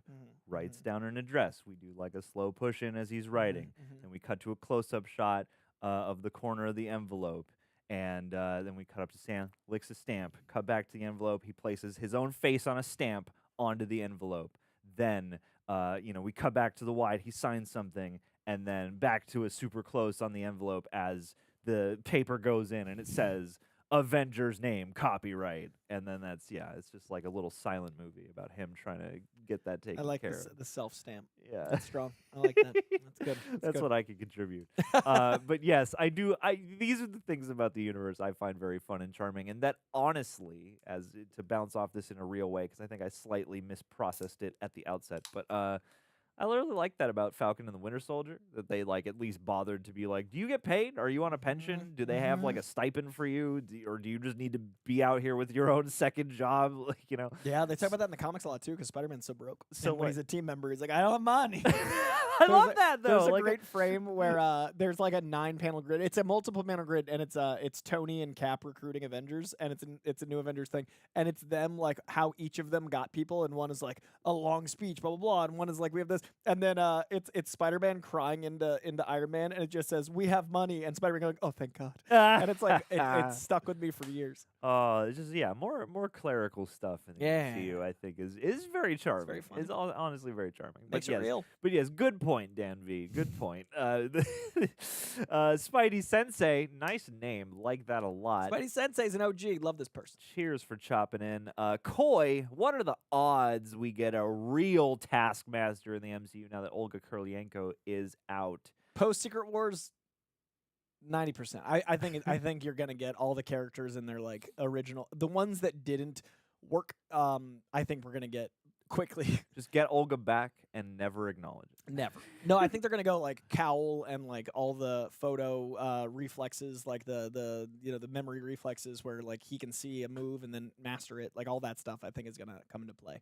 So I think likely. I think it's character a lot. I think we get characters we haven't had, like Omega Red and stuff, and then characters that people didn't like the take on in the new universe. Well, it's funny because like the further we get into the road toward Fantastic Four and Doomsday and all that stuff, it does to me, and you can let me know if I'm misfeeling this, but like it is becoming clearer how like, oh yes, I see this big incursion event of some kind, of this big massive crossover or whatever. I could easily see how, we're going to take you from this universe, kind of put you in here, and then we're going to close off some of the walls, and then we're going to kind of reset the timeline, and then we're going to have, okay, we can redo these guys, and then we can keep the guys that work. And I don't know, just like the formation of that feels like it's becoming clearer for this phase because the multiverse saga has opened this weird conundrum, but also opportunity to bring variance in, but then also pare it down. I feel like Phase 4 feels like it's ending with this. Yeah. Like it feels like Phase 4 and 5 is one giant 100-hour thing. Yeah. But this actually does feel like it's getting cohesive again, which is all people have been asking for. Which is why, the people that have been negative about this movie, it's like this is, I thought, what everyone wanted. So it's been really nice for me to just be like, I cleanly like this because this is what I know I've wanted. Yeah. Well, yeah, and I mean, it's got enough of that Winter Soldier vibe that people always hold up as one of the very best. But it also, has some of that mind-bendy, not timey-wimey, but sort of, parallel dimensional thing happening that, is also kind of earmark of the current phases as well. What you got? Heavy Von Putis, which is a funny name. You asked about the Chris Claremont stuff about Doomsday. We did an entire episode of Greg and Coy, Real Rejects REAL, our podcast, dropped on Friday, yesterday. Yes. Dropped yesterday morning. We did an hour on it. So if you'd like to see it long form, John's on the ones and twos. You hear him. He is over there making it magic. Yeah, my pipes. Without us, we wouldn't be able to do the vocals. Without him, you wouldn't see or hear us. So please check it out. We do a deep dive on that. It's a very fun episode, if I do say so myself. And anybody who's joined in on those Real Rejects podcasts, thank you, because those are a highlight of the week. I love being at the space, and I love getting to kind of watch you guys rap, and then putting some pepper on top of it. I do this for those things. Like I love reactions. I love live streams. I love those things. But like talking philosophy about art and like the emotional impact of art is why I love this. Usually it's with interviews. Like you guys are so kind about me doing interviews. I did Thunderbolts for the Hollywood Reporter, by the way. I did 19 interviews in an hour and 10 minutes, which is a personal record. Damn. And they the way interviews work is you want to post the ones that are going to be like, so like some of them didn't get posted, like Sarah Haley Finn I interviewed and I don't think it's up, but like things like that are why I love the movie industry. But what's really cool about the me, Greg, John hang is it's like there's no pressure of like red carpet and like studio. It's all the things I want to think and say and externalize. And did you see who liked our Sinners conversation? Wait. Oh, I feel like I can almost sense it in my mind, but just Spike Lee. That's right. You mentioned something about Spike Lee, which Lee blew my mind. on our Instagram. Spike Lee, like, which is like what? So I think it's really really cool. Go to the Instagram. Yeah, dude, it's a special moment. So I think it's really cool God. to just be honest and open about art, and like this kind of setting, this live stream is probably my second favorite thing. The only reason that would put that above that is like the editing allows for people to have retention longer and stuff, and so I really love that Greg and I get to do a pod and that John gets to make it pretty and also give us like the guy in the chair insights and things. But anyone that's been checking those out, I really, really, really, really appreciate it. And John and I haven't gotten to do one of these in like forever. So hopefully this actual thing you're watching right now does well. So John and I can do more of these because these have been fun always. Super fun. Yeah, and like, I mean, I look forward to this a lot. Yeah, this is and obviously stoked by your guys' lovely input and whatnot. But yeah, it's been a very cool variety of things, and it's nice to have this, just as a still operating wing of the channel. Yeah. Because to be able to be on and to, there's a different distribution of time. Obviously, we have to maintain some greater level of efficiency here. But yeah, we can wax philosophical or personal or whatever, Which is and nice. And yeah, like among the hats I get to wear on this channel, being like random voice number 3 on the pod is like a real joy, honestly. And hopefully, I mean, this means it's summer. We're back to live stream, so hopefully, as the big movies come out, I have to cover a lot of them for other channels. So this channel being reaction based, I don't always get to react to the stuff that I had to see in theaters for other work. So this gives us a cool opportunity to cake and eat it too, and be with you guys for the big movies that I catch in theaters. So maybe like Jurassic, and I assume I'll be here for Superman, and then Fantastic Four will obviously be. So July will be huge for these live streams, like every week. Coy isn't gonna say shit about Superman. Nah, Coy has no I have thoughts. no interest. I have to find Spike Lee later, Yeah, but dude, that's so insane. freaking cool. That is He said, like speak to truth with a bunch of and I was like. All the people in the comments that were negative were completely erased with one. Speak the Speak truth. From Spike Lee. Dude, I took a screenshot because it's a life this. moment. Like I it's such a adore this. as a huge Spike Lee fan, the fact that he even knows my face or my voice, and then I gotta what the hell? We don't do this for that. Oh, but sorry, it's tell the truth. Tell the truth. 10 thumbs up, flex prayer hands. So freaking cool. Oh my God. Oh. Ain't gotta do the right thing. I ain't Spike Lee. Again, it's not for the connects and it's not for notice me senpai, but when a senpai does come out and notice you, it does Feels real good feel around my- extraordinary. For me, it's when I've admired someone's work and they show admiration for mine. Like when there's any reciprocity. How do you pronounce that word? Reciprocity. When there's any reciprocity, it feels nice. Hey. Alrighty. Jesus is back. Risen on the 3rd day. Happy Easter, by the way, a couple weeks ago. Sentry will be such a liability like Bucky was, but 1 million or times a million, and the Avengers will not allow the new Avengers to have a relationship with Bob. Spicy. Do we think that that's is he gonna get censured? No, I think he's gonna be the Hulk. I think he's gonna be like a entity of liability that they're gonna need at some point. So yeah, I think it's gonna be fun. And I think the relationship with Bob is gonna be the interesting part because he is so likable. So I think he's gonna be like a liability, like Bruce Banner, but if he was less standoffish. So they'll have Bob about to be a personality, and then on occasion they will be like, "Yo, bro, we got to pull the pin and just let you, throw him out of a plane, so to speak." Oh boy, I'm very fascinated to see how that personifies, and you'll have to give me some good Void / Sentry comic recs so I can truly grasp the equal Dude, opposite. That's such a fascinating, the Paul Jenkins Jay Lee run. I also like the John Romita Jr. illustrated run that came out a little bit later. Those are probably my favorite 2. I'd stick with those. Hell yeah! All right. Just a heads up, gang. We're gonna close off the super chat submissions in a little bit. We're gonna read everybody's, but to make sure that we're not here for like 10 hours of the day, because there are shoots that have to go on after this.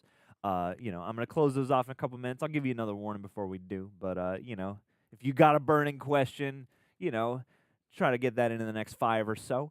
Alrighty, Ryan Anderson. I want every comment to end with spicy, by the way. Yeah, it's solid. Caliente. Ryan Anderson, thank you for joining. I like your little photography anime avatar. In the music credits, it says the Fantasy 4 theme. I believe that would be the Fantastic 4 theme. It does say that in the credits. Fantastic 4! I do, like, as much as they are just saying the name, I do really like that choir. Me, dude. Yeah. I got to see that performed live at the Hollywood Bowl with Michael Giacchino. It is it does feel like when epic he came out, soaring. I was like, are they gonna? And they played it, and I was just like, cinema! It is unfortunate. They had to credit it, and they had to credit it. So it's like, if you're eagle-eyed, you're gonna notice, and we all definitely did. So it's like, I guess I know what's coming. Yeah, totally. But yeah, it's in there. I want Michael Giacchino to do some more directing. Yes, same. MCU. Robert Soriano. Thank you for jumping in. The Soups. Sentry replaces Molecule Man in Secret Wars. Coy, is this plausible? He could. I think Molecule Man's a little bit more malevolent, though. The Void would have to be completely taken over a Bob for that type of thing to happen. Molecule Man is like a bad man. Is he like atomic? Dude, his powers are literally to a molecular level. Like Oh. he can manipulate things to a molecular. Like he is all powerful to the point of like, I would say omnipotence and also omnipresence. Like he's an entity of near endless ability. I want Ben Foster to play him. Ooh. Because Ben Foster brings like power and malice and all Freaky. he does. He's an imposing guy. Yeah, I'm gonna go Ben Foster for Molecule Man. I'm gonna go Mark Hamill for The Beyonder. Those are my Mark Hamill, Jerry curl wig, white suit. Let's go. These are my dream Secret Wars castings. We were talking about those Doomsday rumors, and one of my favorite, because oftentimes while you guys are talking, I'm like sourcing inserts and stuff, and looking at some of those old comic book covers and the different iterations of Nomad Captain America with his like flowing hair and like post-credit scene. he looks like a Dawkins Bucky, music video guy. Bucky in the post-credit scene. I was like, that's a Nomad. That right there. And like I just love the nods, to that aesthetic is beautiful. And I would love to see behind the scenes of Sebastian Stan put on that Nomad wig and be like, yeah.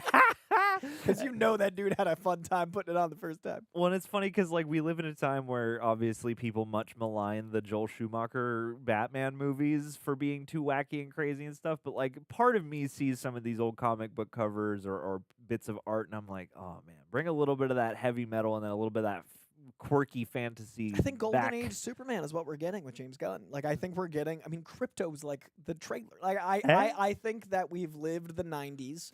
And I honestly think we're entering a silver age of comic book movies. We've been in an age, and we're about to enter a new age that's going to change the tone. I was thinking about that the other day. And the ages and what marks them better, but it does feel to me like, oh, I get it. Like we had maybe some kind of golden age with the first 3 phases of Marvel. And then those are transitioned. And now, we're sort of figuring out what the next age is, and soon in age, a new, whatever precious metal age arises out of that. So many now.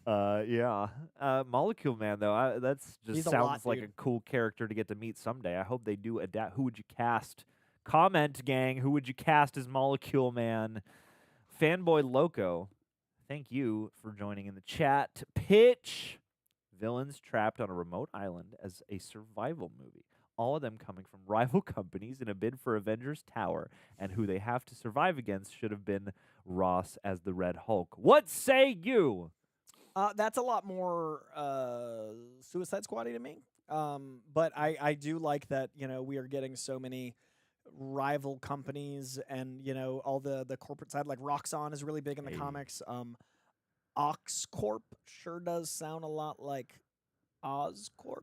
Uh-oh, I didn't even think about it, but it sure does. Perhaps. Norman Oxborn. I think that's coming. So, these elements are going to be a factor. Fighting Ross as Red Hulk is definitely a fun movie. I would watch the hell out of this, but it's definitely more in the Suicide Squad vein than a Thunderbolts, but I dig this. Absolute. All right. Heck yeah. I mean, I guess somewhere down the line, I would hope that a story like that could be possible if there was a stronger arm of just like, I guess they're what ifs. They made what ifs not a anthology animated series, but just that kind of just they a made lane for movies to exist in. They made a maximum security Green Arrow pitch that was supposed to come out with like him getting out of prison, and then there was also like that Batman Ben Affleck movie that was supposed to be like so. They've been trying, and I want it.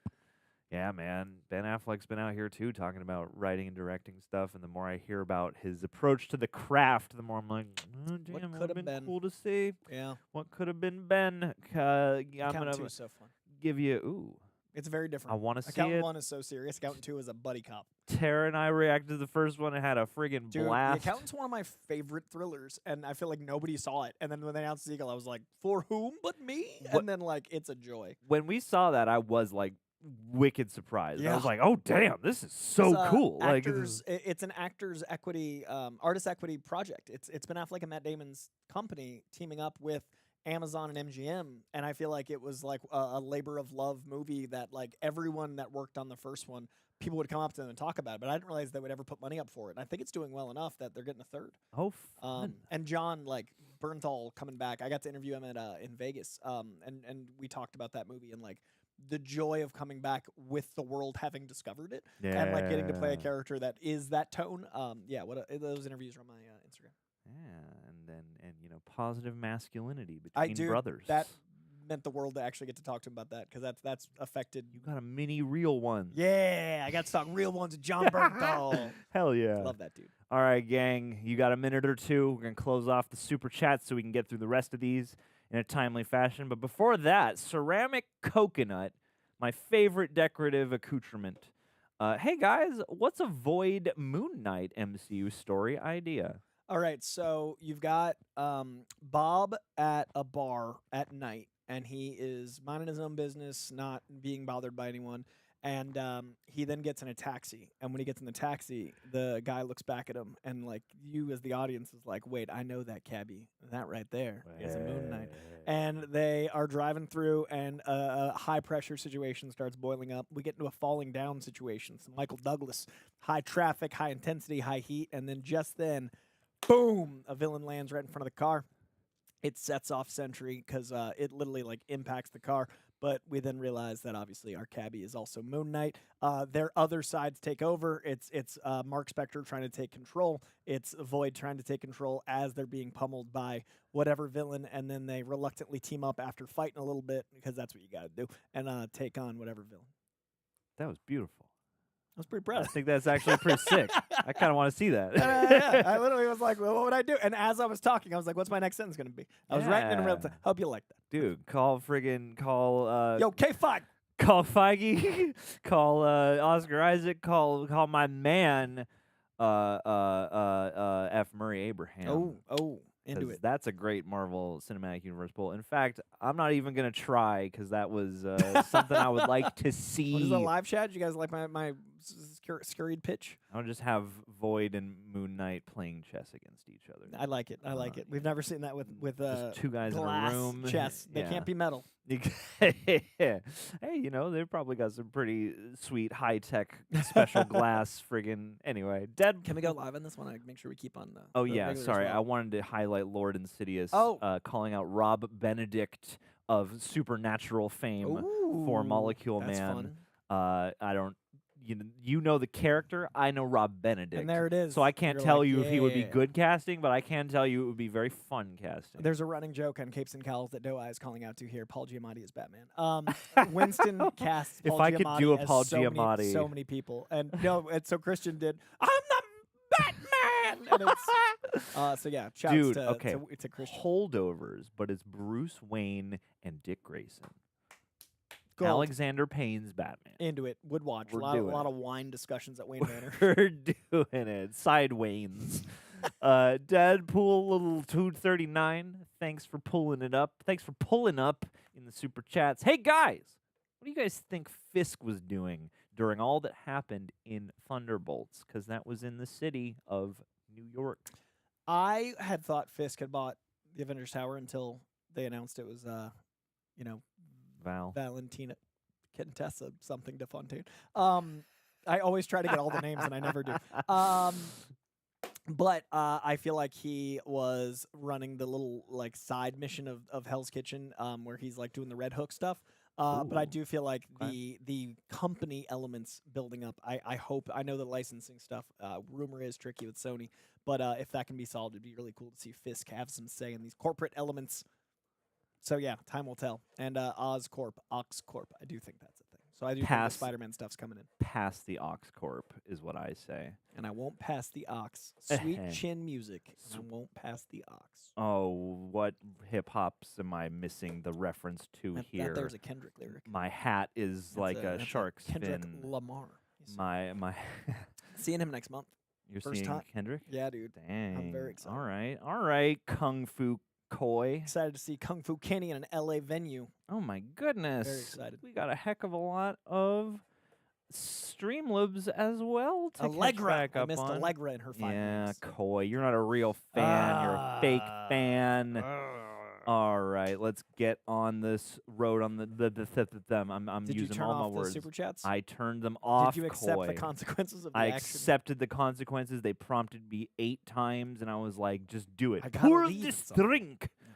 All right. Where were we? Where did we leave off? Concern for Dan V. Doomsday. We did Dan V. Let's see. I Right think there. this is it. All right. Jaden Smith, thank you for your lovely Streamlab contribution. Do you think the scene between Bob and Yelena, when the room is thrown around and a curtain around there? Oh, no, we did. We did. that one. The sewer We did the Dan V. slide. We did sewer slide. Okay. There we go. Hulk being in one, Warlock and Animal Hulk. We did this one as OP, well. Yes. All right, cool. We're doing better than I thought. We did that in New York. 90% because of New York. MCU a lot of powers. Okay, so this is one from Sammy Boy. I don't think we have done yet. Sorry, we Agreed. missed it earlier. Is it just me, or is in the MCU a lot of powers based on mutation of a serum? Is it also a big thing in the comics? I would like to have Agent Coulson of Fury-like Fury-like character step up and become the non-active leader, an old man Cap as the new Fury. There are a lot of serums in the comics. That was definitely a piece of that 40s, 50s, 60s comic lore. Like a lot of like science gone wrong. Yeah, and Spider-Man does a lot too. But like, there's a lot of science gone wrong in Marvel. DC is a lot more kind of DC has serums and stuff too, but there's a lot more of like, this is the character that we're gonna like Stan Lee talked a lot about Thor's hammer being why he could fly versus Superman could fly. Stan didn't talk about the sun and all those elements, but he always wanted there to be a physical thing or like a scientific based thing. So that's why you see a lot of serums. It's like, we can't figure it out, serum. So that is why I always thought there was a lot of science based stuff, because you're trying to give it plausible deniability. You're trying to give it a reason. And then that is a big thing in the comics. And I would like to have Agent Coulson of Fury. I think Agent Coulson is dead. I don't consider Agents of S.H.I.E.L.D. canon. I know John does. Hold on. This is the judgment angle, Coy. This is the judgment angle, and this is now the shame angle. Is there anything to avenge if he's out there running around? Shame this man. I feel like they made it pretty clear. There's some S.H.I.E.L.D. isn't great canon. arcs on Agents of S.H.I.E.L.D. Coy. And so, Old Man Cap as the new Nick Fury could totally work. I doubt Chris Evans would want that, though. I feel like, Chris Evans is going to come back for maybe the big pop of Doomsday and Secret Wars, but then I think that whole... I personally think that continuity is going to get cherry-picked what they keep, but a lot of it's going to get wiped. So I don't think there'd be an opportunity for the Old Man Cap to get to do a lot. I just want, actors in the MCU to start showing up as characters from outside the MCU. So have them show up as, like, Lucas Lee... Have him show up as like the guy from Sunshine. It's actually hilarious. Yeah, exactly. So you fit right in. Have Robert Downey show up as Charlie Chaplin. Like, why not? And there's so many actors referenced in other movies that there's so much crossover of where it's like, wait, but you're like, so like Beyonce being referenced as Beyonce in I think Shang-Chi, and then like T.I. is in MCU. Oh yeah, like stuff like that. I'm always like, Look, do both. If you want to give me variants where T.I. is both Tip Harris and the character he is, if he can be the rubber band man funny. and the robber that knows Ant-Man. So funny. Is that who he is? Is he the rubber band man? Yeah. Is that who? TIP. What his name is? Oh, not the character no. he plays. Rubber band man is one of his aliases. Gotcha. Like Lil Dicky, a.k.a. Soft Handshake. Dude, Lil Dicky was at the Thunderbolts premiere, and I have no problem talking to people. Like, I'm very, like... You were starstruck for Lil Dicky? I ran away. Oh, no! I was talking to Benny Blanco No. about clothing, and Lil Dicky came over, and I was like, nope! And I, like, couldn't Talking hang. to Benny Blanco. Dude, and then I got starstruck by ran Lil away. Dicky. I could not be around LD. I couldn't do it. It's okay. You don't want to spoil the illusion. I also was just like, I don't know what I could say except for like, you're one of the greatest freestylists of all time. Like, I just, all I had was like, Beek! And I just geeked out. And I was like, seeing him in the wild felt like seeing like a unicorn. I was like, oh, it was, yeah, I got fully starstruck by Lil Dicky. Shouts out to Dave. All right, shouts out to Dave. I was actively talking to cast members of Marvel without issue, just like, and it was really cool because I was at this thing and I didn't want to like take photos and commodify the experience. That was really important to me that I just like wanted to talk to people and like have real moments.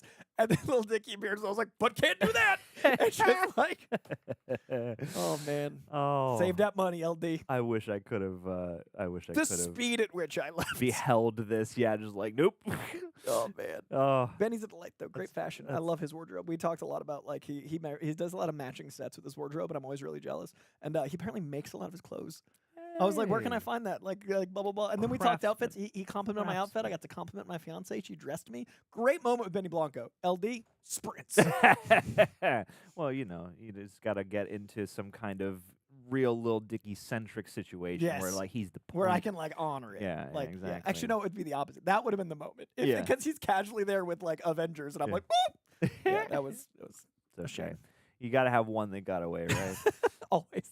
Keep me humble. Sammy boy, thank you for being so supportive today, Sammy boy. You're a Sammy man to me now. Did Thunderbolts think, yes, we are killing people, but we are doing good work and not realize Fontaine was evil? Or did they know but not know that they got turned on? They are mad about it? Confused me why they were mad as they were killing all of Ox earlier. Okay. Did Thunderbolts think, yes, we were killing people, we were doing good work, and not realize Fontaine was evil? I think that they were contracted, and they're just at that point they didn't think very highly of themselves, so they just like they considered themselves just mercenaries, like they're just people doing a job. They are killers, and they were killing. So I don't think they considered her evil or good. They were hired. Yeah. Just following orders mentality. I think they are mad at being turned on, and that's why they were hunting her. And then. Yeah, I think it was betraying them they were mad at, not that they had to kill people, because that's what they were doing professionally. Yeah, and these guys don't seem to have as many qualms about doing that, especially if they're in a life and death situation where their lives are on the line. Another reason Sam Wilson's mad that they're considered Avengers. Yeah, and I think that lends itself nicely to the themes and to the fact that they are essentially like the Dark Avengers, though there is some type of redemptive quality by the end, and they are at least given this moment to be public-facing heroes. Yeah, like I think the Asterisk, as much as it is like about the title, is also about all of it. Yeah, like it's about the everything team, the they've done is concept, Asterisk. Yeah. It's just such a. We haven't touched on the Asterisk. I just want to give credit to Marvel. You're 17 years into this run. That might be the boldest marketing thing you've done. It might be the boldest marketing thing I've ever seen. Avengers is a billion-dollar brand, and you went, "Nah, we're gonna trust this movie." Like that is. I respect the hell out of Kevin Feige being like, Thunderbolts Asterisk. Like, that is... and the fact that it didn't leak, a lot of people assumed Dark Avengers. The fact that it was New Avengers, then that logo popped up, I like, whoo! Yeah. What a pop. And so, commending the marketing team. So do you think that'll stick? New Avengers? Yeah. Yeah, I think so. I think going forward, I think that'll be a thing. And I talked to the writer on the red carpet, or all three of the writers I talked to on the red carpet, but after the after party, I talked to Eric, and he said that it was Kevin Feige that really fought for that Asterisk and everything else to stay. So it's something he really loved, and it was really really cool. Yeah, I think it's so special. I just want to give it love. It makes for a nice cherry moment on top of the rest of the movie, and Yeah. and as a piece of marketing, yeah, it's sort of like, what is this? What is this? This Yeah. is just like a stylistic choice. Be like, no, this means something. But if you know enough about how literary writing works, how the instruments of language means, work, like, tweak. this means that there's something else. A There's placeholder, we're gonna correct qualifier, it. or there's a footnote or something coming here. Loved it. And yeah, it makes like without having to do anything really. You just plop that And- there, and then people get to ruminating. And the you know? legs, now people are talking about it now that it's been out. Now we are Yeah. talking about it. Like, it's such good marketing, but it's trust. It's faith in the film. Is New Avengers is new a modifier, or is that part of the proper name? There are Like two, there is Dark Avengers. Oh, yeah, is no, this, so it's- quote New Avengers. there's two teams There's not the simultaneously. Avengers. This is New Avengers. Yeah, like Gotcha. when Bendis was writing Avengers and New Avengers, they were separate teams. Cool. Gotcha. Sweet. Not bad. Okay. Well, and that and with that knowledge in mind, I can see it. Yeah, being more of a solid sticking thing. Yeah. Anonymous, whoever you are, thank you for being here. This movie felt like Guardians 1 so much to me in too many ways to list here. It's really got me hyped for Phase 6. If these guys are the new Avengers, who is left for Sam Wilson's team considering the chairs? Now we get to talk about this. I don't feel like we've Sam listed. Wilson's. We got Sam, we got Falcon, for sure. I would say we'll probably bring in Vision, White Vision. That leaves. I think Scarlet Witch is coming back, but I don't think she'd be part of a team. Who does that leave? That's 3. That's not an Avengers team. Wait. Walk me back. Who you got? I got Falcon, obviously Cap, and I added a White Vision. Ant-Man. Ant-Man? Ant-Man could be there. He's met Sam. Yeah. See, they're bros. That's the cameo in Ant-Man movie. That was the first fight. Yeah. Swarm in. There we go. That was the hazing. There we to go. join the Avengers. Shang-Chi. Shang-Chi sounds like a good. Would pick. Shang-Chi be team new? He feels. Yeah, I feel like he'd be on Sam's side. I feel like he's like, do the right thing, like Wong. I feel like Captain Marvel won't want to be on a team, but I see you, Batman. I feel like Kate Bishop's Young Avengers. Kate yeah, for Bishop sure. is gonna be with Miss Marvel and with all the youths. Oh yeah. What's his name? Bradley. Little Bradley man. Isaiah Bradley. No, his like nephew or whatever. Yeah. Is, yeah. Oh, is yeah, he also yeah. called Isaiah? I can't. And his name is Patriot. We meet him for like 10 seconds. Yeah, in yeah, Falcon and the Winter Soldier. I think Shuri's also going to be Black Panther, so that one works. I like Black Panther sure, on that sure, team. yeah. Dude, get Isaiah Bradley on the yeah. the Well, I think it'll be Young mainline Avengers. Avengers. Oh, the OG. Yeah, I like that. Get old man Isaiah old man Bradley Isaiah in Bradley. the Young Avengers. Yeah. The Young at Heart Avengers. That poor man has been wronged every time we meet him. I'm sure he's going to want to sign up for the team. Avengers I think chairs. that's a solid roster. Okay, all right. I like that. Then I And that's chair based. Letitia Wright was in the then I chairs. trust you. Yeah. Simu was in the chairs.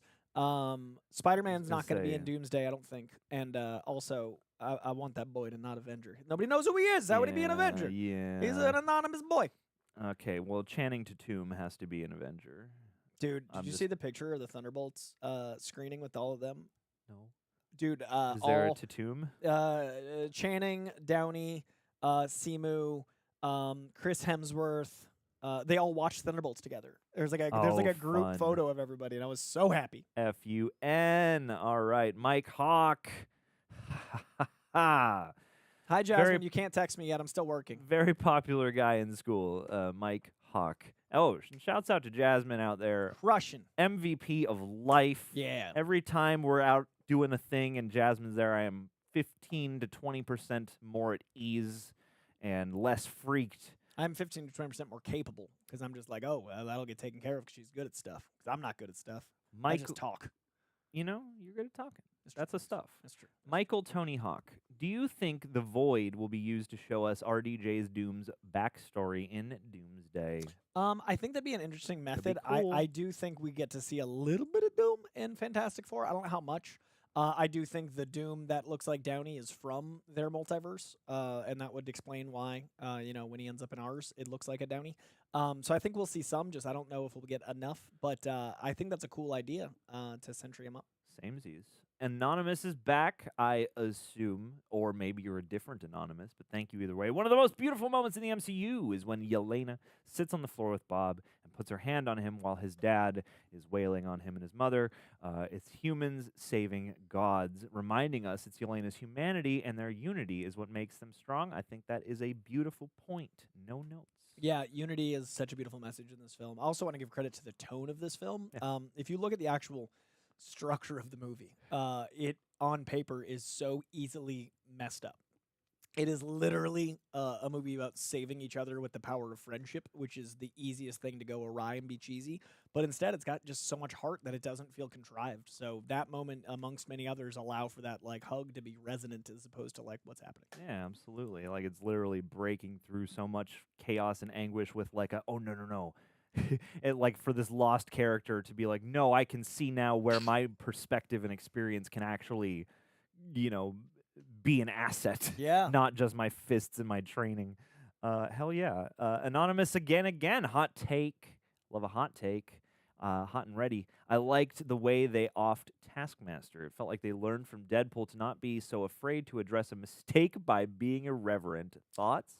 I've heard some people in the chat also say that just their callousness at her dispatch goes to further kind of enforce their, at that point in the story, anti-hero / villaininess. Yeah, I think it shows that they're willing to do anything, and then I like the humanity of, like, I know she was your job, but that's still a person. Like, that allows for Yelena to feel more human. Yeah. But I also think that, there was a lot of kickback for Taskmaster. So if there was any character that you didn't want to keep going with, that kind of felt like intentional. Yeah, absolutely.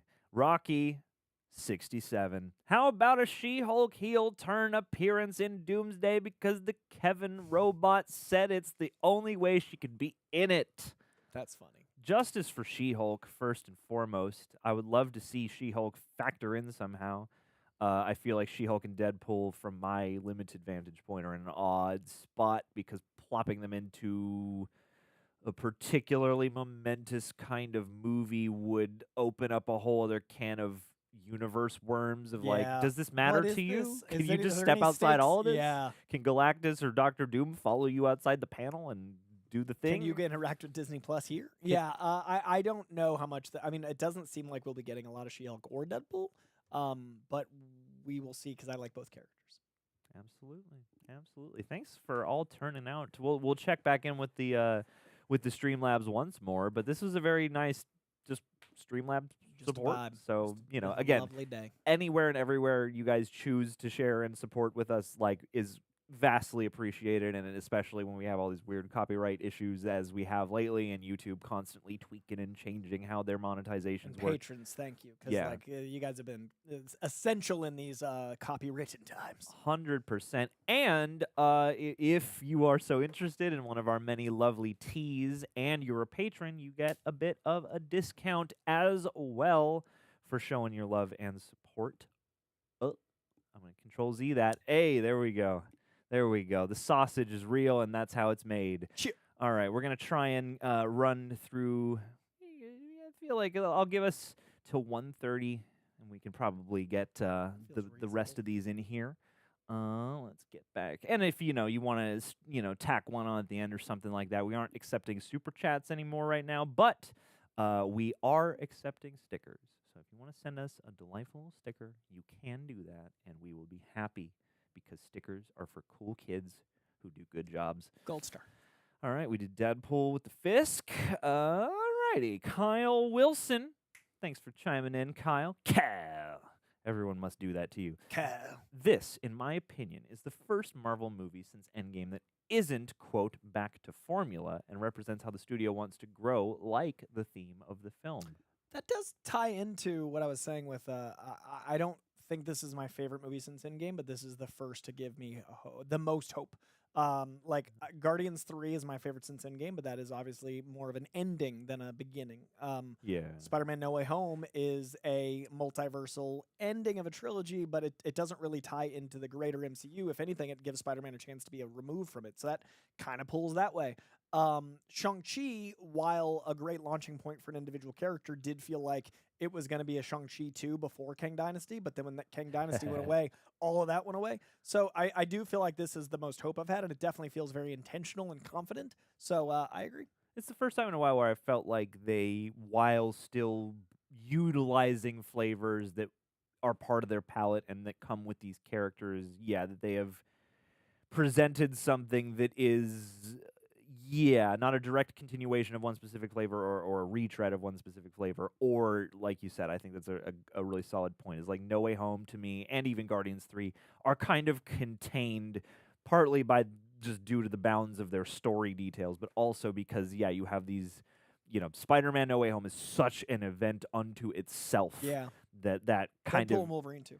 And Deadpool and Wolverine is sort of an event unto itself that is especially removed from the greater circumstances and is kind of partially about that. And Guardians 3 obviously has so much James Gunn style and, is the capping off of at least that story for now. And those are probably my highlights leading to this, and thus, this is the most that it feels in the stream. Yeah, and this one feels, like it's part of the continuum, and like it has more to do and more to unfold into, and I'm really curious for the second viewing to see how the direction strikes me from like a visual flavor element. Like I thought it was well paced and well directed. It doesn't have quite as much of like a distinct visual, like that's Matt Schreier or whatever his name is, Jake Schreier's style. Whereas I see James Gunn, I'm like, that's James Gunn's style, and that's actually, I don't think, a bad thing here. Like this is the only thing I've watched from Jake Schreier that I'm 100% aware is Jake Schreier. So like I don't know what his earmarks are, but I feel like not having necessarily a great grasp on the specificity of that is kind of good for what this movie is and where it is in this greater...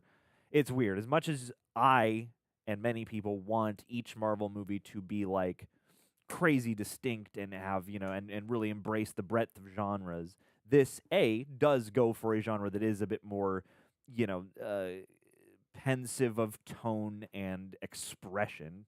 And like with the pathos and the character threads and stuff like that, it did feel like something fresh and interesting amid all this. Yeah. You just reminded me when you were talking about specificity of vision. I also want to give credit to Jake Schreier's main thing he's known for is Paper Towns. And that's a great movie, but I feel like so many people that get so mad on the internet about like, oh, they got the director of Paper Towns.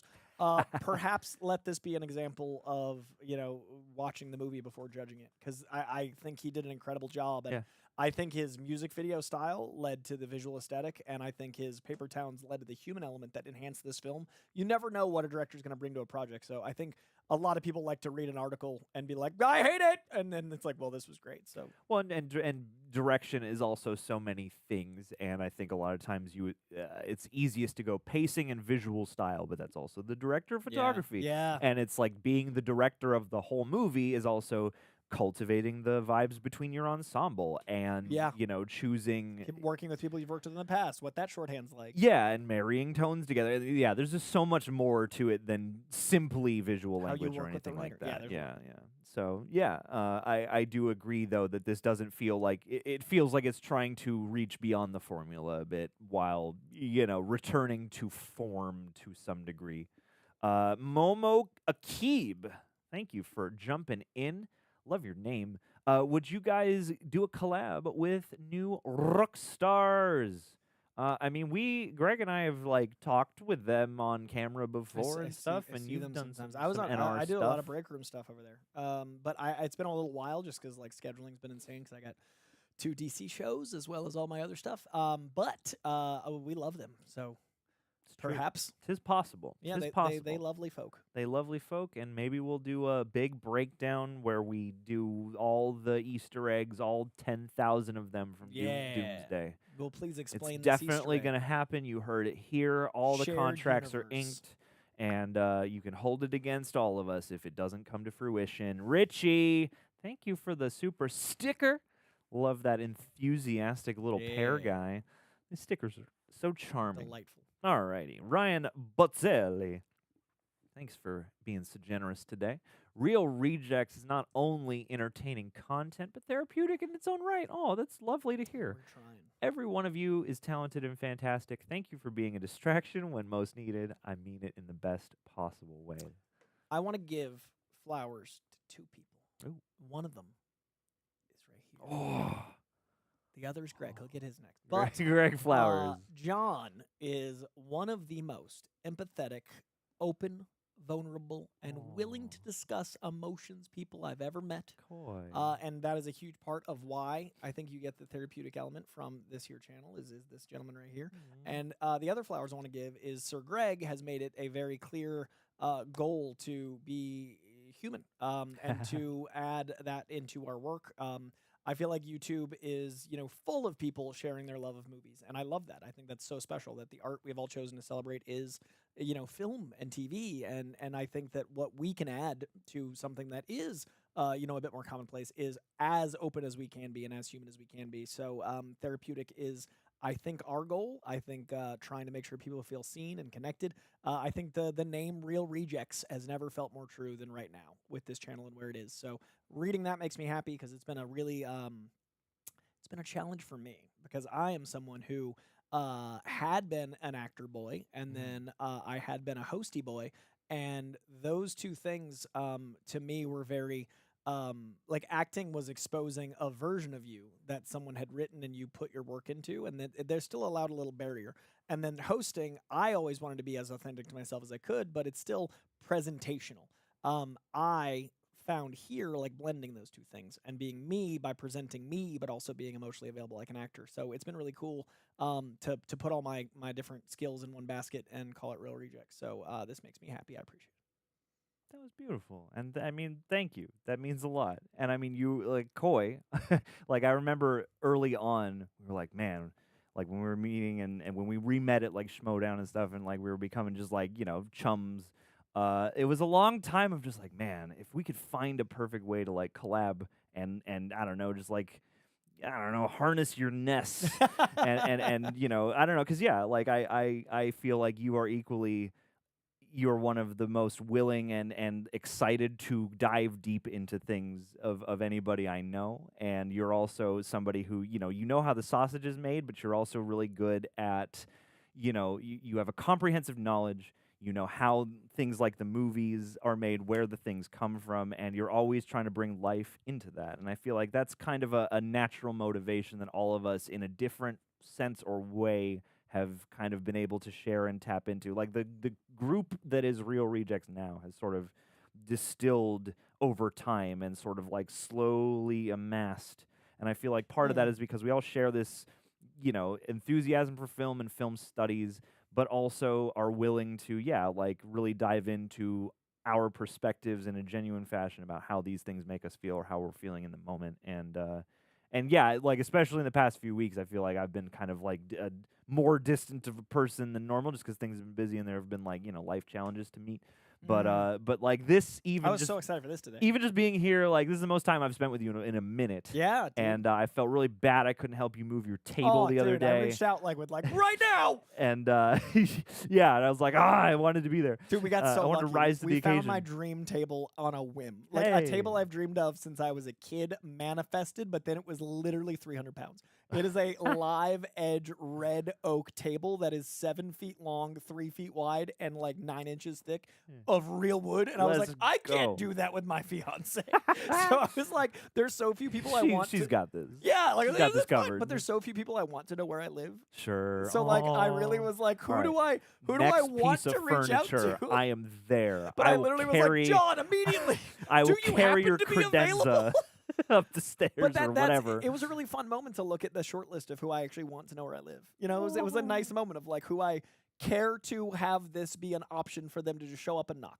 Oh, So that makes me was happy. that was a moment. And you were on that very shortly. I only texted 4 people. When I Did anybody very particular. get you? Yeah. All My, right, my cool. buddy at Universal, Chris, who's a delight. You met Chris. All right, He's Chris. gonna be at the vinyl party. Universal Chris. Yeah, All but right. yeah, I think that this channel's brought us together in a closer way, and I think that like when I meet Rejects fans, sorry, we're harping on this one, but when I meet Rejects fans, it's always a different energy of like pleasant connection, and it's almost everywhere I go, I'll run into someone from Reject Nation, and they'll just come over and be like, "Hey, blank meant a lot to me," or "This meant a lot to me," and it means so much because us in this room are talking to a camera, and this feels crazy when you take a step out and look at it. So having the people in real life on your side tell us that they're there makes this feel less insane to me. A little bit, because yeah, you really feel every time you turn the camera on the rest of everybody, Yeah. you know, who's in the room with you, even though they're not in the room with you, and like I'm happy to hear that it's both entertaining but also a little real or a little therapeutic, because I mean, especially in recent times, but I think throughout we've wanted to bring just,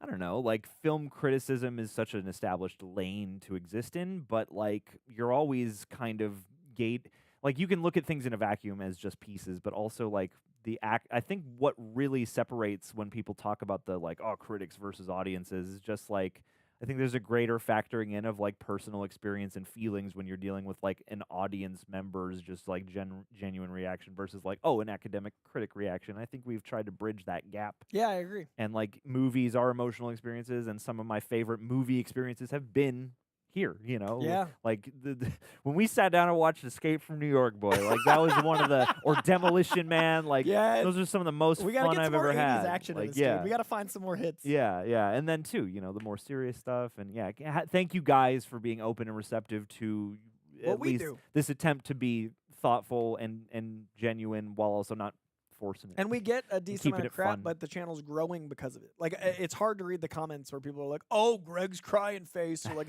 "Oh, Coy's talking about this thing about him," but like, then that's the tiniest little bit, and the rest is this channel growing and you guys like this, so I appreciate it. Thank you so much. That really means a lot, Ryan. And who got Diego Guevara. Coy, thank you, by the way, for chiming in. Wasn't a saint of my devotion right, but he's grown on me a lot, Thanks. so I will pay him anything to debate that doofus Tyrone Magnus. Coy would destroy him, please. This comment went what on a 1-2 punch from this the last one. comment was a You journey. went on a quest. It's so funny. The last one was like, "You guys are so therapeutic." This one's like, "Fight him." Let them fight. I do not know Tyrone Magnus. I don't know how to like. The only way hear about this man is when people are commenting that he hated something, and that's exhausting for me as someone that loves things. But the first 5 comments, I read in the 20 comments I got first, like 5 of them on my Thunderbolts review was like, "Yeah, but Tyrone hated it." I'm of the mind that people should see stuff for themselves, and if also you find someone that you align with, listen to them. Like, if it's your hard-earned money you're worried about, if you don't have AMCA list or something, and you're debating seeing a movie, I would go with your gut about your trailer, about the ingredients of the film, whether the art seems to speak to you. I wouldn't let someone else decide for you. But if I were to, I would always err on the side of, hey, if you decide not to see something, that's 2 hours or more of joy you're missing out on. And that's irreplaceable. So I wouldn't let other people inform you. So I don't know this dude. He comes up far too often for my liking for someone I don't know that tends to seem to hate things. But that would be unfortunately tricky because debating someone that dislikes things, they're inherently going to have an asset of the people that love hating things. And that's a bigger community. Like, there's a reason people find connection there because it's like Bob, right? Like, there's a void that calls to people, that spreads, that is darkness, that's easy to fall into. And I wouldn't want to give that any attention. So I appreciate the kind words. I appreciate the fact that I've grown on you. Unlike a dark void, I've gotten some light, and I really appreciate anyone following my page or my work here or any of the things, because I know I'm counter-programming. I know a lot of people don't like that I like stuff generally loudly and much more than not, but I just don't think there's any reason to acknowledge those people except for as a blanket. That's unfortunate, but thank you. That's a very well-measured answer, Coy. I know it'll get clipped out in certain channels, so I wanted to and edited down. Yeah, I just want people to, and like all the power to dude. Like fight him, Coy. He's paying his bills. Do the and Henry Cavill arm cock. Let's go. I just don't want his audience to not see stuff because of his choices in life, and it's sad that someone has chosen to be aggressively that voice. And I hope that he's more joyful than he seems. Yeah, this should all be fun. It's art about comics. Like, why are we not the Stokedest? This should be at worst. This should be like, this wasn't for me, or this was a bit of a bummer. Even There's my no reason to be lowest of enraged lows, about I'm these like, things. it's unfortunate they didn't make the thing I wanted them to make. Yeah. Like, that's as low as it goes for me. You know what? I will say this. This is an unrelated thought, but somehow this got me thinking of it. The one thing I wish did happen is when Bob is, wailing on Void when he's like punching his lights out. I wanted him to scream in his face. I wanted him to literally scream into the void. I thought that would have been really funny. Yeah, I and like the also idea of very yelling into the cathartic. void. Just Yeah. that's all. That's a good beat. I respect that. I wanted a boiling over of the emotion there. Also, I saw somebody comment, and I want to get the exact comment because I think it's better than what the intended comment was. Eugene Johnson said Sentry would be Thor's ass. And I want that version, all right? I want him to be Thor's ass. He's Asgard's ass. He just is. I mean, it's a golden hue, beautiful blues and yellows of Thor's ass. He is Asgard. Mr. Eli Mack, thank you for chiming in with the tagline of the movie and the importance of Sentry. I'm shocked that I didn't put together that the asterisk wasn't for the new Avengers. I think they had hid that. I mean, I'm sure a lot of people extrapolated that. You most certainly would have for a couple of years. Yeah, but at the same I said time, Dark Avengers. So to be fair, I was only half right. There's enough latitude in there, and like the signs are all there, but I think it's like just enough that like way, right? it's I feel like there's when you have a sweet spot where it's like the people who know can have the satisfaction of going, I was right or pretty close. And the rest of us can be like, oh, snap. Yeah. How cool. And that's a good twist when it's like, he was dead the whole time. Yeah. Like, you want it to feel like it was right in front of you, not like, what? That's just weird writing. The asterisk was dead the whole time. John Tyson, thank you for chiming in. This is in my top 5 MCU because its theme. I strongly believe we shouldn't go through this life alone. Will this team become Dark Avengers later? I feel like the new Avengers moniker is for the sake of branding, which is what they lean into. I don't know if Dark Avengers would be something you'd want to sell. I think they're thematically already are the Dark Avengers. But when you look at a comic book, what you're doing is differentiating the teams versus when you're looking at a movie, the way they're playing these characters is very sponsored and government-based and very much branding. So I don't think Dark Avengers will come to play in a brand, but I do think they're thematically that. And I love that you love the theme so much. And I agree. No one should live life alone. I love the message, too. Much agree. And Dark Avengers almost seems like something you would have to do when we've had like a lot more Avengers, and then you could do like a side one. Right. That can be, a little bit more niche because it just Dark Avengers just sounds niche. I also don't feel like they'd like say it because then it'd be like, it's like when we are when characters are dark evil and edgy, guys. they should be like, look how dark Avengers we are. we all bought eyeliner just for this. Yeah. Richie, thank you for chiming in. I work as an environmental specialist doing the Lord's work at a hospital, and I frickin' love the Reject Nation, working hard, and MCU news. Super sexy for life on the hashtag. Thank you so much. And hey, you're out here doing very important work. Yeah. And thank you. And a member of the Patreon, super sexy. We appreciate you very much. And that's an incredible series of job things. Thank you. Yeah, thank you for taking your time out to, entertain flights of fancy with us on a Saturday morning. I hope you're having a relaxing start to your weekend. My Uncle Roy, thanks for chiming in. Do you think the Avengers Doomsday production is a little rushed? We definitely talked a little bit about that on the Real Rejects podcast. This time, there are many characters, and only a year from now, we are getting the film. I was going to say, 7 years ago, Infinity War, 6 years ago, Endgame, this year, Thunderbolts. Next year, Doomsday? It's insane. Like, that's like, it's been so long since an Avengers movie, and now this is an Avengers movie, but then next year, like, it's ambitious. Clearly, they've shot some. We saw some, but I don't know. I know they do a lot of pre-production. I know they prep a lot, and I know they have to. But I feel like Comic-Con was like a month ago. Like, it is insane that that was July, which is somehow almost a year ago. 2 months from now. Just threw up a little. I think it's ambitious, and I hope it works out. I'm very cautiously optimistic because of the ingredients, but we'll see. Absolutely, got a little cautious optimism. I don't know. I think this is every Marvel seems like it's high stakes now, and, Yeah. and this one seems especially high stakes. But I was almost afraid to look at the tomatoes, but even the tomatoes have been pretty 95, I kind think. to this movie. Yeah, 95 audience. That's And I think it was incredible. last I saw it was like 88 critics, which I was like, damn. Even to the capacity that Yeah. I liked it, I was expecting more like a 70 something from the critics. I think If people not, want to be happy again. I think they do. And the movie is joyful in its melancholy. It is. It is. Yeah, there is like a light in the darkness, and I like the way they personify. Like I liked the way the dark. The MCU gets dogged a lot for not having enough light and color saturation, and the whole like void thing just kind of made me appreciate that. Yeah. When you are back in like, oh, there's friggin' light and color here. And Like also, great. the texture of the film felt like a film. Like Yeah. there was a lot more in that grit than just like muted. Absolutely. Destined.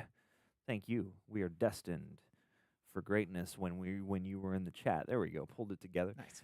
Yelena has the new Avengers. Thank you for spelling it properly.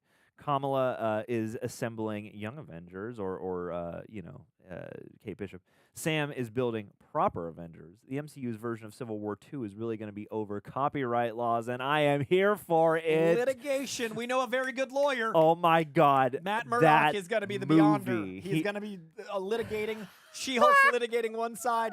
Nat's litigating the other side. Everyone's in court. I want it so bad. I was the person sitting here being like, make my Daredevil an actual court procedural half the time. Like, give me the practice with Matt Murdock, but I like Avengers and copyright court. Avengers Doomsday. Avengers Secret War. Avengers Copyright Claim. Coming 2028. Avengers arbitration. Ooh, I that, like actually, it. that sounds. I can see it. Call me up, Marvel. I got ideas. Avengers With 8 the coming Z. at you. All right. Thank you, Destin. I'm looking for. Is there a sequel to Civil War in the comics? Is there like a second Civil War? Civil War 2. It was like only 5 or 6 years ago. Captain Marvel's like a big part of it, and it's it's good. Okay. All right. Sleven Kalevra. Cool name. Thanks for joining in.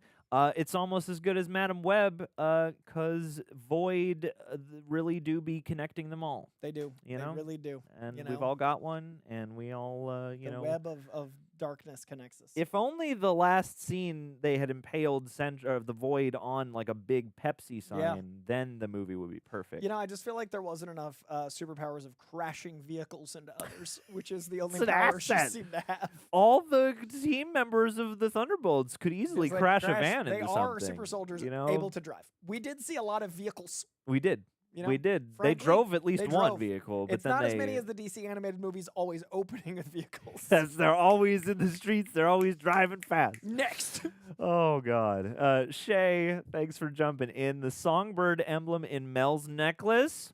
Clocked that, tried to get her to talk about it on the red carpet. Actually, I tried to get her to not talk about it, but I tried to get a thing that would inform the next thing. Like, I don't like spoilers because I want to see the movie and I hadn't seen it yet. So I tried to get her to like hint enough that after I'd be like, oh, but she's very good at PR. But yeah, the necklace is very much Mockingbird. Like that's real. And she's a big member of the comic Thunderbolts. Because I like her a lot as a performer, and from other stuff I've seen her in. That show she's on with Daniel Radcliffe is hilarious. And I should know the name of it, but that's fun to know, because I was like, they've cast somebody who's like on the rise for this. She must be more than just Val's assistant. I asked her which was more intimidating, working for a comic legend or in comic legend, and I enjoyed that cheeky turn of phrase. And she said, and she just worked with Will Ferrell, so I was saying like comic legend in Will Ferrell or in comic legend being the MCU. And she gave me a really fun, cheeky, like, Will Ferrell's a man, but this is the Marvel universe, and it was like she's a star. Like, you can tell this girl's gonna go far. So I think they cast her long term. Go watch Miracle Workers. That's it. All right, Jeff Carroll. We got 1 of 4. Oh goodness, and then Kevin Meek. Kevin Meek. Not to overshadow though, because we got 4 from Jeff Carroll. Both Carroll. of you get yelling. An embarrassment of generosity. All right, Jeff Carroll. We're gonna do all 4 of yours in one big old Big Mac. 1 out of 4, 9 out of 10. A lot of slashes. A lot of ratios here. Yeah, we got a lot of wasn't that good at algebra. Okay, 9 out of 10 on Thunderbolts. 9 out of 10 is like 2.2, I think. Okay, sorry. So a quarter or the quarter whole? of 9 is roughly 2.2. A quarter of 9 out of 10. Am I dividing 1 by 4 by 9 by 10? Okay, sorry. So 9 out of 10 on the movie. The only MCU film besides Infinity War Endgame I've seen twice just on opening weekend. Inside Out of the MCU. I've heard this said a I have time or two. Inside Out of the MCU might become overused, but Inside Out is in my top 10 of all time, so highest praise. I do have a big soft spot in my heart for that movie, and sadly have not yet seen Inside Out 2. Which I must do. Jeff Carroll, 2 of 4. Tackling emptiness, self-loathing, etc., not only as themes but as literal character embodiment is so unique. Pugh and Pullman, unreal performances, truly. Pullman may be top 10 in the MCU. 2 small critiques. All right, here we go. Here we go. It's time to throw every nice thing you've said out the window. 3 out of 4. We've known Bucky a long time, but I feel like they could have touched on his emotions more, as well as Ghosts. We've talked a bit about this in the stream so far. I agree more with Ghost than Buck.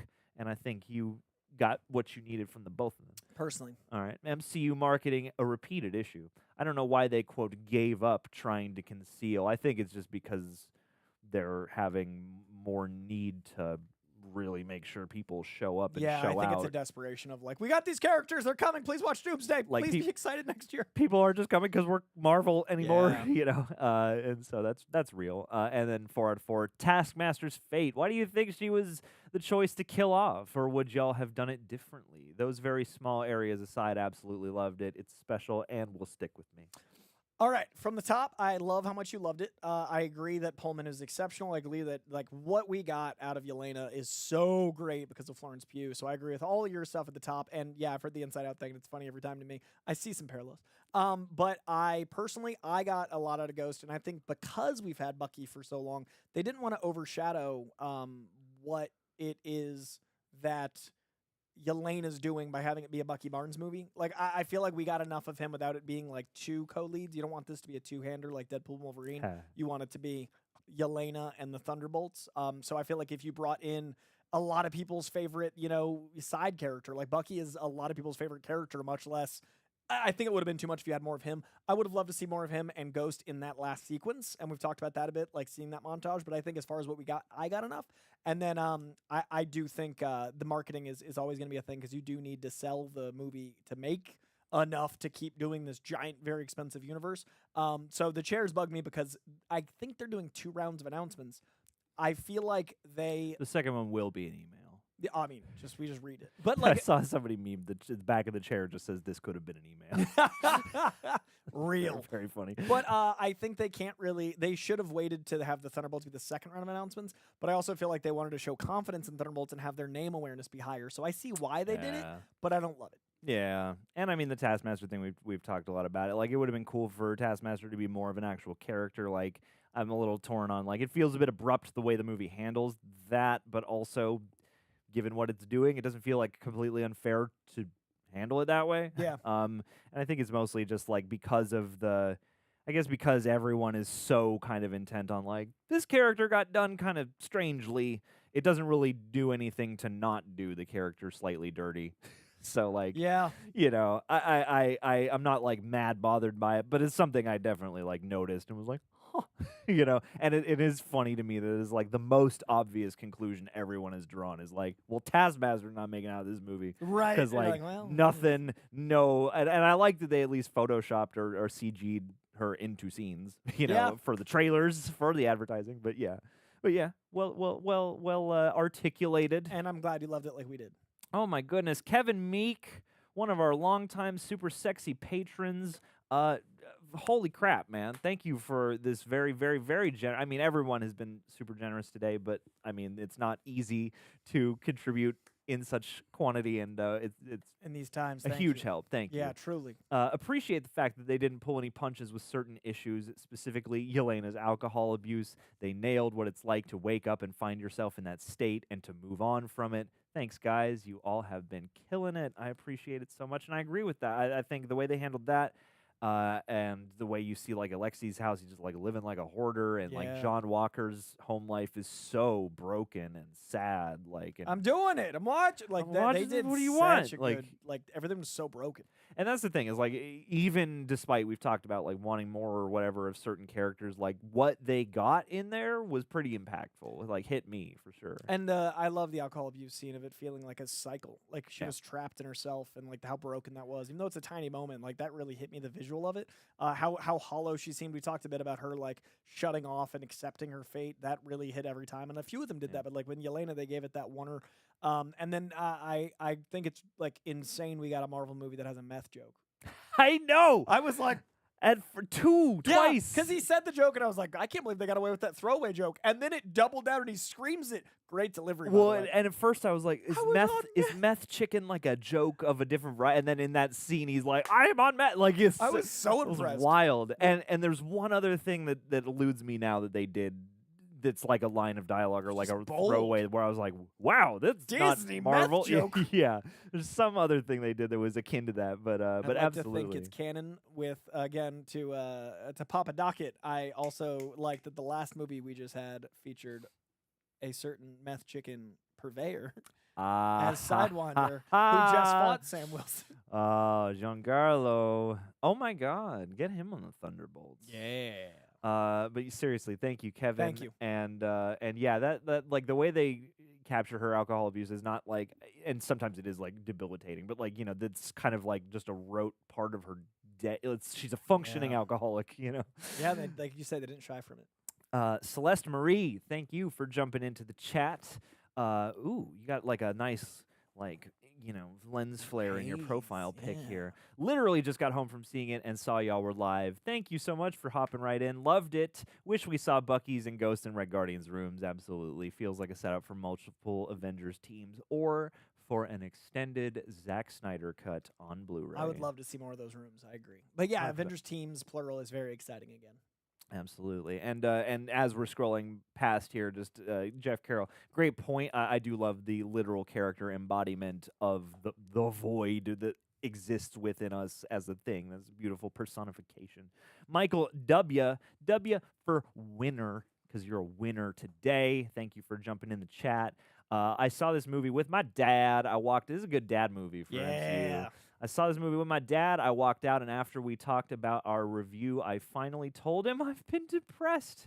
That's enough for me to know how good this movie was. It's a very really beautiful moment, man. That's what you know, maybe it's not the for. main function of a movie like this, but like that's what the expression and the putting themes like that in the art is for, and that's really beautiful. I love that. That's really something special, and that's what art should do to connect us and to expose emotion. That's wonderful. Yeah, and that's like I hope that led to a good dialogue between you and to, you know, a greater closeness and vulnerability, because it's hard to talk about, and I appreciate that here on this channel you guys have been accepting and welcoming of, you know, when the art takes us to those places that, you know, are resonant. And as we've talked about a million times, it could be a comic book thing, it could be some kind of grounded drama. You never know when you're going to get hit by something real, and I feel like there is definitely some real shit in this movie. So I'm glad you guys had a real bonding experience with it.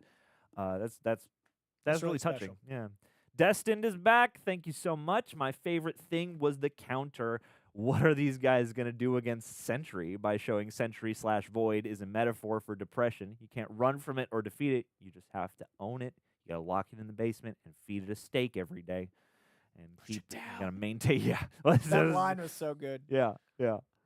Absolutely. That's a great observation. Yeah, I really liked that it felt like this all-encompassing, overpowering, like can't even begin to handle it thing. And we all get smacked around by depression now and again. So I thought it was really beautiful. That metaphor was so all-encompassing, and it takes more than one person to defeat it, which I also liked. It took the team and them coming together. And now I'm thinking to myself, like, as cool as like I get Sam Wilson doing the whole, like, I'm going to talk down the Red Hulk, like, you know, they kind of did a better version of that in this movie, being like, you know what, we can't throw any weaponry or fists at this thing. I mean, he does kind of beat it up, but like, you know, we have to kind of. Well, beating it up is what I wanted. We have to outwit it. Yeah, we have to emotionally rise above this occasion, and yeah, like you can't run from it, you can't defeat it. And I do like that they acknowledge without lampshading the idea of like, how the hell are you guys going to do anything against this dude? Yeah, like all the things that the people said when they picked the team. Also, I loved in those moments, but also in the credits where it's like, what is this team gonna do? I was like, they really, at least in the bounds of this movie, they earned that well. I'm like, oh damn. These street level, for the most part, I buy how this occurred. Yeah, which is so cool, which is very gratifying. Celeste Marie back again. Loved the mental health angle. I was curious how they'd win with no powers, and I loved that it was just broken people helping each other through it. Look, Celeste coming in and saying it better than us. Literally, absolutely. We agree. We agree. No notes. Yep. A+.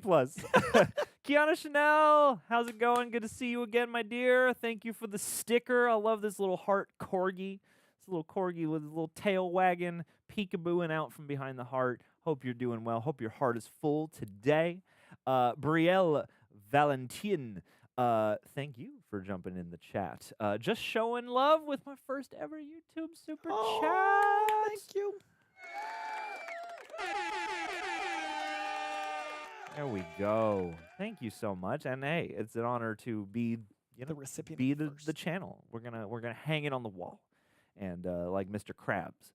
But yeah, seriously, thank you for jumping in. I hope you've been enjoying the stream. We haven't gotten to do one in a while, and this has been absolutely a blast. Even if we're both sleep deprived, Yep. you know it's good when you're not even concerned with that Yep. after a while. We'll deal with that next. And thank you. I hope we've been articulate. Celeste, thank you for being so supportive today. They're now my favorite MCU team, and this is in my top 5 Marvel movies. Only gripe is I just wanted more. I agree. Like, okay, sorry, I'll stop commenting now. No, you're good. Comment as much as you like. This is one of those movies I think that's a good place to be in. It's like, when I saw the Marvels, I was like, I like everything you tried to do here. I wish you committed more to those things. And then also there are a bunch of like issues about like this is paced weird. This is like there's so much. Whereas like most of my, if there are complaints for me about Thunderbolts, they all kind of come back to just like great, just give me more, you know. But what you had as what you did present also looks pretty great and also is well rounded. So yeah, like I'm really happy to see this entering some people's top 5 and the team, really grabbing people's hearts, because the more I have thought about it over the week, like the more excited I am to go back and review it. So thanks for being so supportive and being a part of this chat today, being a main character in the chat today. Let's see. Stephen Hyder.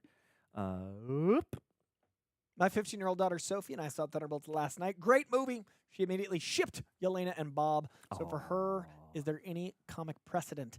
Yelena and Bob don't interact very often. Yelena is now very prevalent, but had not been until more recently. I think what Florence Pugh brought to the character has really elevated the character. There's a really fun run from 2022 for White Widow. That is what they call her in the comic. That is very much the voice of Florence Pugh, which is delightful. Sentry has not been as prevalent of late. He popped back up a few years ago, but no interaction there. So that is an MCU-centric shipping that I hope, and I'm glad she enjoys. Absolutely. And thank you for the super chat. I ship them as well. And there were a couple of people also talking about, I think I saw a comment in the live chat earlier about how like when she's like hugging him or something, and then there's like a cut to John Walker looking jealous or something. I don't know. Either way, we got to get more ships going in the MCU. We've had Cersei and not Superman, and that was, that was fine. Also, this is a fair point, Dance DJ. Red Hulk and Cap, Ross, they've obviously known each other and have that history. Absolutely. I feel like they could have maybe made more out of that.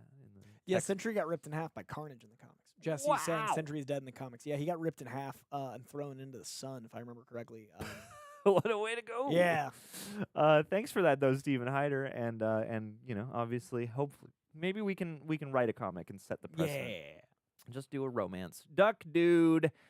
Howard the Duck. You are a great name. Emoji, too. Yeah, look at this guy. Look at that duck, dude. Look at this little duckman. Excellent. There's a specific scene in the vault where Bob tells Yelena to leave him there, and the concerned realization she has on her face before convincing him to join just broke me. A Marvel movie has never hit me that deeply, and that's one of the great things about this movie is like there are discussions via dialogue that are great, but sometimes it is literally like the cast just getting to shine with these little details of performance that speak volumes. Yeah, that's when Florence Pugh was saying it's more like an A24 film with the asterisk, that obviously is still a Marvel movie. But speaking, anyone becomes like hyperbolic when it's like, oh yeah, how's a $150 million movie A24? But it's these small intimate scenes of actors acting and the moments and the depth of the themes that I totally agree with her marketing idea behind it, and I felt those especially here. Yeah, man. The more we talk and the more we field these, the more excited I am for another watch. Jonah Sorensen, thank you so much for joining in. Just want to say, I just found you guys. Oh, welcome. And you are awesome. I love listening to you and appreciate what you do. That is absolutely sweet, and I really appreciate you just coming in and saying that. Like, whenever I stumble across people I like, the whole don't meet your heroes or, these days I go by this. I'm like, if I'm so compelled to say thanks, I'll just try and say thanks. So Sure. like, you know, whenever anybody expresses gratitude for what we get to do, it fills my heart up with joy. So thank you so much, Jonah. And I hope you stick around. I hope you like what you see, and I hope we hear more from you in the future. Deadshot crossover amalgamated universe. Hey, gents. Actually, and thank you for chiming in here, just finished watching Thunderbolts, and wow, was it a breath of fresh air. It doesn't feel like an MCU movie, and that's a good thing, and I agree, even though I feel like it's not incongruous with the MCU. The feeling of watching it didn't fully feel like I was watching another Marvel movie, and I think that was very, very well handled, very cool. To me, it felt like when Marvel was launching, Yeah, where that's it was a good point. like Iron Man and Guardians and Winter Soldier all felt like Marvel, but it didn't. There wasn't a tone that felt like this one uniform thing. This felt like that, where it's like I'm very aware I'm watching Marvel, but it doesn't feel like it's like a blanket thing. So Yeah. that was nice, and I agree. 100%. lot. It's Chris Chicken. Chicken. Mic dropped, no notes. Leave your favorite kind of chicken in the chat, all right? Buffalo. Thank you so much. It's Chris. And I mean, chickens better look out because Chris got the wolf with the rose in its mouth in the little avatar here. It's true. So, It's true. just saying, don't leave your chickens unattended. Urgent Elk, thank you so much. Are y'all going to watch the second season of My Adventures with Superman? All I got to say is after watching it, I realized the suit is very similar to the new live action. No plans on the slate as of yet. If I'm totally honest, and I don't know for certain, I don't expect it to happen. I haven't seen it yet. I haven't seen it either. You know, I feel like there's more of an onus to just like, I don't know, maybe I'll just keep it on the back burner. So there are no plans, but it could happen. You never know. But don't get your hopes set on it. But that said, I adored was our fun as whole hell. experience with the DC animated stuff, and that is included. possible. Like DC animated movies, maybe a couple as Superman ramps up, because you know the search optimization on those will be a little higher just for the behind the curtain stuff. But I don't. I love Jack's Superman. I'd love to watch it. It just we don't know if that'll make sense here or not. Yeah. All right, gang. We are heading into the home stretch, but thank you so much for tuning in with us and stoking the fires of conversation. Like, there are a lot of spoiler reviews out there, and to get to do it this way, this is kind of like how our panels go. If we ever do a panel, it's sort of like, yeah, we can spend some time talking at you, but like, let's just jump in and see what you guys want to talk about. And you guys are always great at guiding the convo and coming up with some interesting things to throw our way. So Also, someone in the live chat mentioned it, and we always air into music. We didn't mention it. God. Sentry's reading Rick Rubin's book at the end. Oh, was he reading? that's the creativity book. The creativity. Yeah. Oh, that's Which is a funny. great book. I love Rick Rubin's book. It's really strong. He's one of those guys who I'll just like, if I need to vibe and also be a little inspired, I'll just be like, oh, Throw on some Rick Rubin interviews. vibe daddy Rick, yeah. Yeah. And shouts out to Robert Rodriguez doing the rounds of podcasts right now, and like that dude's insight and philosophy on art, filmmaking, how to live the art life, as David Lynch would say, has been friggin' fascinating. So like, track down one of those interviews and be delighted. I am just realizing that's what I should have talked to Dave Bird about. Was Rick Rubin's book at the end of the movie? I had my opportunity. Bro! Rick Rubin. Bro, Hindsight. this is your villain origin Next story. time there's a Thunderbolts premiere and I see Lil Dicky, I'll know what to say. There you go. Well, Next there you go. Then you know what? You'll have him on. That's a great question. You'll have him on. Be That's like, a great "Hey, question. You'll take that him comic book shopping, and then you'll hand him the Rick Rubin You're book invited, and be Dave. like, Sentry. Hamza Darby, leading us into the home stretch. Do you think Yelena could or should be a lead in the MCU going forwards? Yes. Florence Pugh was incredible casting. I think I prefer Yelena to Natasha. I think, not to slight Scarlett Johansson as a performer, I think the stuff Yelena has been given to work with is maybe a bit on the whole richer, and I think there's also kind of a paradox that happens where, like, because she started as a side character, often support characters can have that latitude to be a little bit more nuanced or flawed or interesting, especially in like a tentpole franchise. Not to say that Natasha doesn't have any of that, but I do get why people are like so jazzed about Yelena. I feel like the Natasha role was written as a certain type of role that they tried to fix. Like they introduce her in the least of the Iron Man films, and they kind of had to navigate. I think the best Natasha is in Winter Soldier, and I think that the second best is in Black Widow. But that means that my favorite role of hers is in a movie that she's not leading, and my second favorite is in a movie after she dies. I feel like there's a lot of variables that didn't allow for Natasha to thrive, and that's not her fault, but I understand where you're coming from. Yelena's great. 100%. And yeah, absolutely should be one of the leads. And as of this, I was like, well, that makes all the sense in the world that she would lead this movie and be part of a new Avenger team, you know. Look at Jax with the niceness. Oh, Jax. Oh, buddy, that means a lot, man. I feel like, you know, every duo has its own lovely nuances, and you know, I look forward to everyone in a different way, but like some of my favorite times have been you and me, and I look back on them often. Looking so forward to we this gotta shoot, even though it's on a Saturday. We gotta look up, figure out what our team name is. That's true. 'Cause we don't have one yet. We're Joy. Yeah. We are Joy. Joy. I like that. But thank you so much. It's always, you know, we don't compete, but whenever somebody expresses a particular enthusiasm over a combo, it just nice. it warms my heart. Gabriel Aguilar, thank you for chiming in. Am I crazy, or did the main section of the Thunderbolts theme have the same chord progression as Where Is My Mind by the Pixies that was used in the teaser? I'll be on the lookout for that when we go back. I wish I'd asked them. I didn't hear it, so I wish I'd thought to ask. Yeah. I love that because that does tie into the Depression elements and how we listen to that song and Absolutely. the 90s alt-rock things. I love that Gen Z knows Toadies now because of this movie. Yeah. I am going to listen for that. Thank you. Big Toadies love in Big recent times. Toadies love. Do you want to die? I've been listening to them like nonstop. That album, actually. Dude. Like they've been on the rotation because of the trailer. Head you back to the 90s. Yeah. I'm definitely gonna be Also, just saw listening to Papa Roach live, and that was like. Let's go. Did I tell you about that?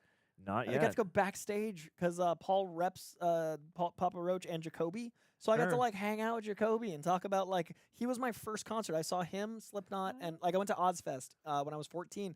They were headlining, so he was my first concert, and then they were my first backstage hang. I got to like talk to Jacoby about art for a while and get his throat remedies because he like sings every night and like he makes a special tea. Got the recipe. Also, his cardio is insane. He ran up the Forum, like that's the one. He went from stage up, leapt up a side thing, ran up the stairs, and never missed a note like running. And like his cardio is the best I've ever seen. Freaking crazy. Yeah, it was awesome. Dude, that's well, and So that's, 90s rock's back. and that's what you got to be a rock star of the modern time. You do have to actually be fit. Yeah, like that dude is compared so to the in shape. 70s, you do actually have to be in shape. Yeah, It's so funny to me. Deadshot. Next film for me. That's freaking cool though. Yeah, it was insane. Next film for me is FD6, which I can't wait for. Final Destination 6. That took me a second. I'm actually more excited for that than this, just because I've seen a lot of MCU movies, obviously. I've never seen a Final Destination movie because I was too young. Same. I have seen 0 of those films. So I am excited to maybe potentially, I know Greg and Roxy have done a series on Final D, but I would love to do some Final D. I'm such a big fan of Final Destination. And you were there at CinemaCon. I heard that footage was bonkers. Dude, I white-knuckled the whole 10 minutes. I was like, I'm so happy but stressed. Yeah. And my friend Anna Laurie's in it. Hey. She's in Final Destination and The Black Phone 2. She's in my 2 most anticipated horror movies of the year, and I am so proud of her. We did Rocky Horror together. Hell yeah. Yeah, she's the best. But yeah, I'm so excited for Final Destination. I'm seeing it a week from Monday. And I'm elated. I'm very excited. I love that franchise a lot. Remind me, before we close out here in the next 9 minutes or so, what you played in Rocky Horror. Oh, yes. Okay, we got Doe Eyes. I grew up being told, and thank you, Doe Eyes, for joining in. Toadies are from Doe Eye's hometown. Hey, not bad. Fun fact. Doe Eyes, perfect timing. Love your cat avatar as well. I grew up being told it's just a movie, book, painting. Anytime I want to discuss art. So this channel is a welcome safe haven. Keep crushing it. Hell yeah. There is nothing, I don't think there's a sentence I hate more besides you're overthinking it than it's just a movie, song, painting. I think that art is the only thing that keeps us from the animals. Other animals have opposable thumbs. I've always hated that shit. People are like, oh, they got opposable thumbs. Yeah, so do fucking raccoons. But art and celebrating and bearing your soul is what separates us from the animals. It is what connects us. Whales have songs. Whales have emotionality and all those things, and that shows the intelligence of that mammal. The dolphins as well. Like, what separates us from lower beasts is emoting, and the smartest creatures emote. Art is a reflection of emotion, and if something is just a blank, that is the other person saying that, not being able to see the value in something, not you seeing value in something. I was on a trip recently, and we overheard someone talking about they were like leading a guided tour across this trail, and the question they were posing was, do animals perceive beauty? And I was like, what a question for like a regular, That's you know, fun. I Sunday thought you were on a afternoon stroll. trip, but you were on a trip. I was on a trip. And you could have also, No. it sounds like, been on a trip. No. Do that? But that means a lot. I Yeah. really and yeah, like unless I think it's just a movie or a painting or whatever. If we're getting ugly about it, I don't think there's much good reason to get ugly with people about it. But other than that, yeah, like I'm sad to hear that you would be dismissed about that because yeah, the whole point of any book, movie, or painting is to jump in and share your feelings about it if you have them, and you know. Bounce off of it, have an experience, you know. Yeah. So I'm glad that at least in some roundabout way we can foster that for you here, because yeah, like everything hits everyone different, and it's all perspectives, and that's the kaleidoscope of experience and art and all that stuff. So the great Ryan Nielsen just joined the chat. I think you guys met recently. Nielsen. He's some of you guys with like tech stuff. I think is a buddy of mine from the AfterBuzz days from Marvel Movie News. Yes. Oh my God, Yeah. Ryan. He's a Yes. delight. Roxy recommended I Ryan. ran into Came that in dude and- on the streets of Thunderbolts yeah. yesterday, Thursday. I don't know what's time. Just ran into Ryan. It was good to see In him. fact, thanks to Ryan, the stream looks a lot better than it used to. He's a good So- man. He was one of my favorite Marvel Movie News people back in the day. I've known that dude forever. Shouts out to Ryan. Hell yeah. Thanks for being here again on a Saturday. Bonnie, I think it was a Saturday. No question or comment on the films, but just here for the vibes and hangout. Adore the Real Rejects. Gotta send support. And thank you so much for doing so. Like, seriously, thank you for just taking the time out to express gratitude. Like, it means a lot to us. And it always feels kind of crazy to be in this position where people can express gratitude to us. So, you know, yeah, like, I'm glad you enjoy it, and it means a lot. So thank you so much. Seriously, like, you guys have been all super sweet, and as Coy has echoed, like, I feel like every comment section has its stuff, but I feel like the people who show up for us in our comments and who are talking and, you know, stoking the discourse, I always feel like we have a pretty wholesome and kind-hearted group of people around. So I thank you a lot. Like, it means a real, yeah. And lot. Tree D, never let anyone in a position of supposed authority tell you how to feel about anything. That's I think that's the biggest epiphany of my adulthood is people that think they're in power are often the weakest. And I think that is especially coming from an English teacher telling you how to experience art. That's not a Ugh. teacher. That's someone that wants power. That's someone who wants power. Galaxy Geeks. What up? Thanks for swinging by right here at the end. Anthony Alvarez taking us home before I do one last sweep.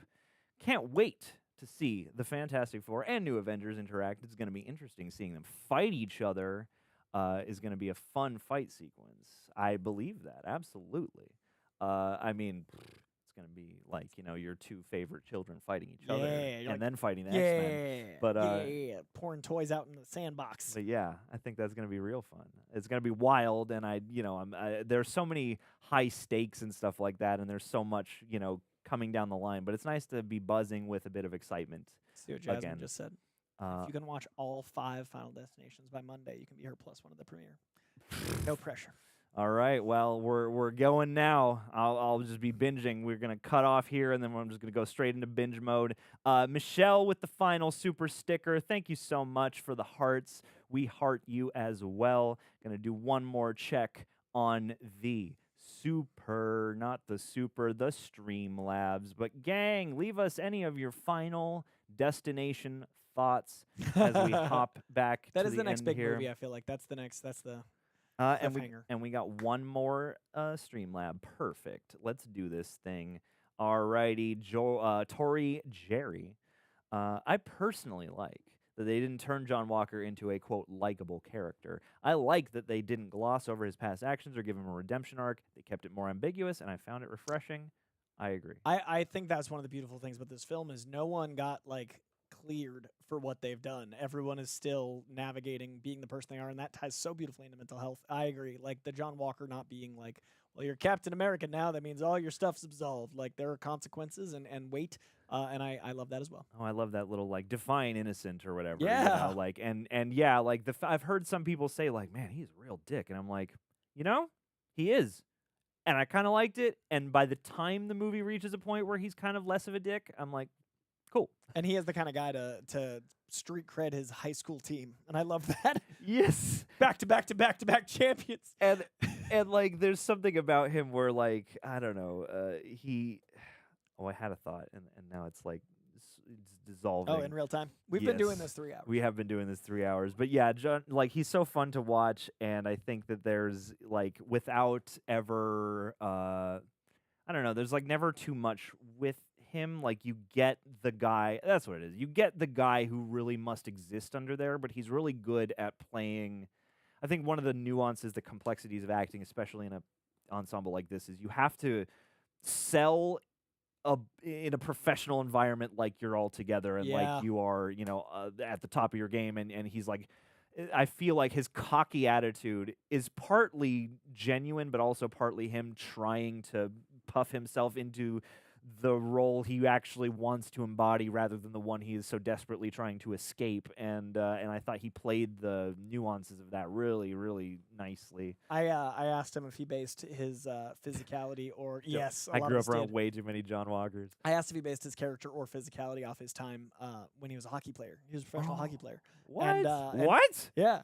And I so I asked him about that. He's like, well, I mean, the physicality is always going to be informed by athleticism, blah, blah, blah. We started talking, and then he's like, actually, that was one guy I based it off of. And he, like, shouted out the guy's name. It was one of my favorite moments from the red carpet is him, like, calling out a dude in his hockey team as inspiring John Walker. Why it's dope to talk to. I also love that he's been out here being like, yeah, being a Nepo baby makes life a lot easier. I asked him if him and his dad talk about the MCUs because his dad is the daddy of the MCU. Yeah. And he was like, well, we don't really talk about it. He's, like, really proud of me, but it's not like Thanksgiving conversation. I was like, that's fair. That's fair. Yeah, no, he was a great dad to talk to. Oh, man, I'm jealous of that. Well, gang, it's been real. Thank you so much for being here. Coy, who did you play in I played Rocky Horror Picture Show? The narrator in the Rocky Horror Picture Show because I realized that he is the closest to Deadpool as I'll ever play. Hey. So I did the callbacks from the audience, then would run on stage for the on-stage stuff, run back to the audience. So I made it a fourth wall breaking narrator, and that's how I understood the play because it's a really hard play to do a stage play of. We didn't do the Shadowcast. We didn't do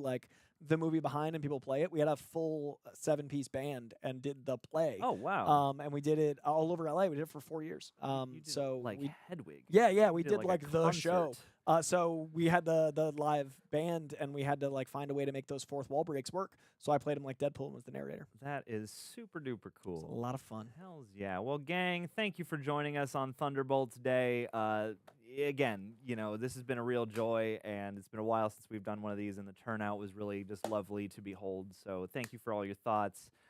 Quick, just thank you to Galaxy Geeks, Ion Blosh, obviously Bucky Barnes holding down the moderation, Reynaldo Torres, Doe Eyes, Shri, who do we got? G. Colby, Maria Jose, Selva. I want to name you all. Murix, Jasmine in here for the whole run, checking back in. Ryan popping in. Spidey Sensei, good to see you. Jorge, Maria's back. Flying Scotsman, Kenson, Big D. This was a movie that I thought maybe this will be a pretty brisk or like a nicely compacted live stream, and I feel like this has gone a while, but also I feel like it's because there's been so much conversation and enthusiasm. So that's always a nice surprise, and that has kept our energy going. So thank you guys. Keep on keeping on, keep on being lovely, and we will catch you for whatever the next spoiler talk is, whether it be Fantastic Four or Superman or something before that. Anyway, be well, be good to each other, and we will catch you next time. Thank you to everyone who contributed to the Streamlabs, the Super Chats, and have a good weekend. Say something Do something Thunderboltsy. Awesome. Remember that your darkness isn't all of you. Remember that it's good to have others in your life. Remember that your darkest moments don't define you. Remember that there's always a redemption arc around the corner. And remember that you, too, can be sponsored by Shane's Electronics if you try hard enough. It's Dimitri. Shane's Electronics! Oh, Wheaties, gang. Shane didn't have the money! Eat your freaking Wheaties, and we'll see you next time. Tacos out. John, now we're trapped in here. John We're Taco. in the void of internet.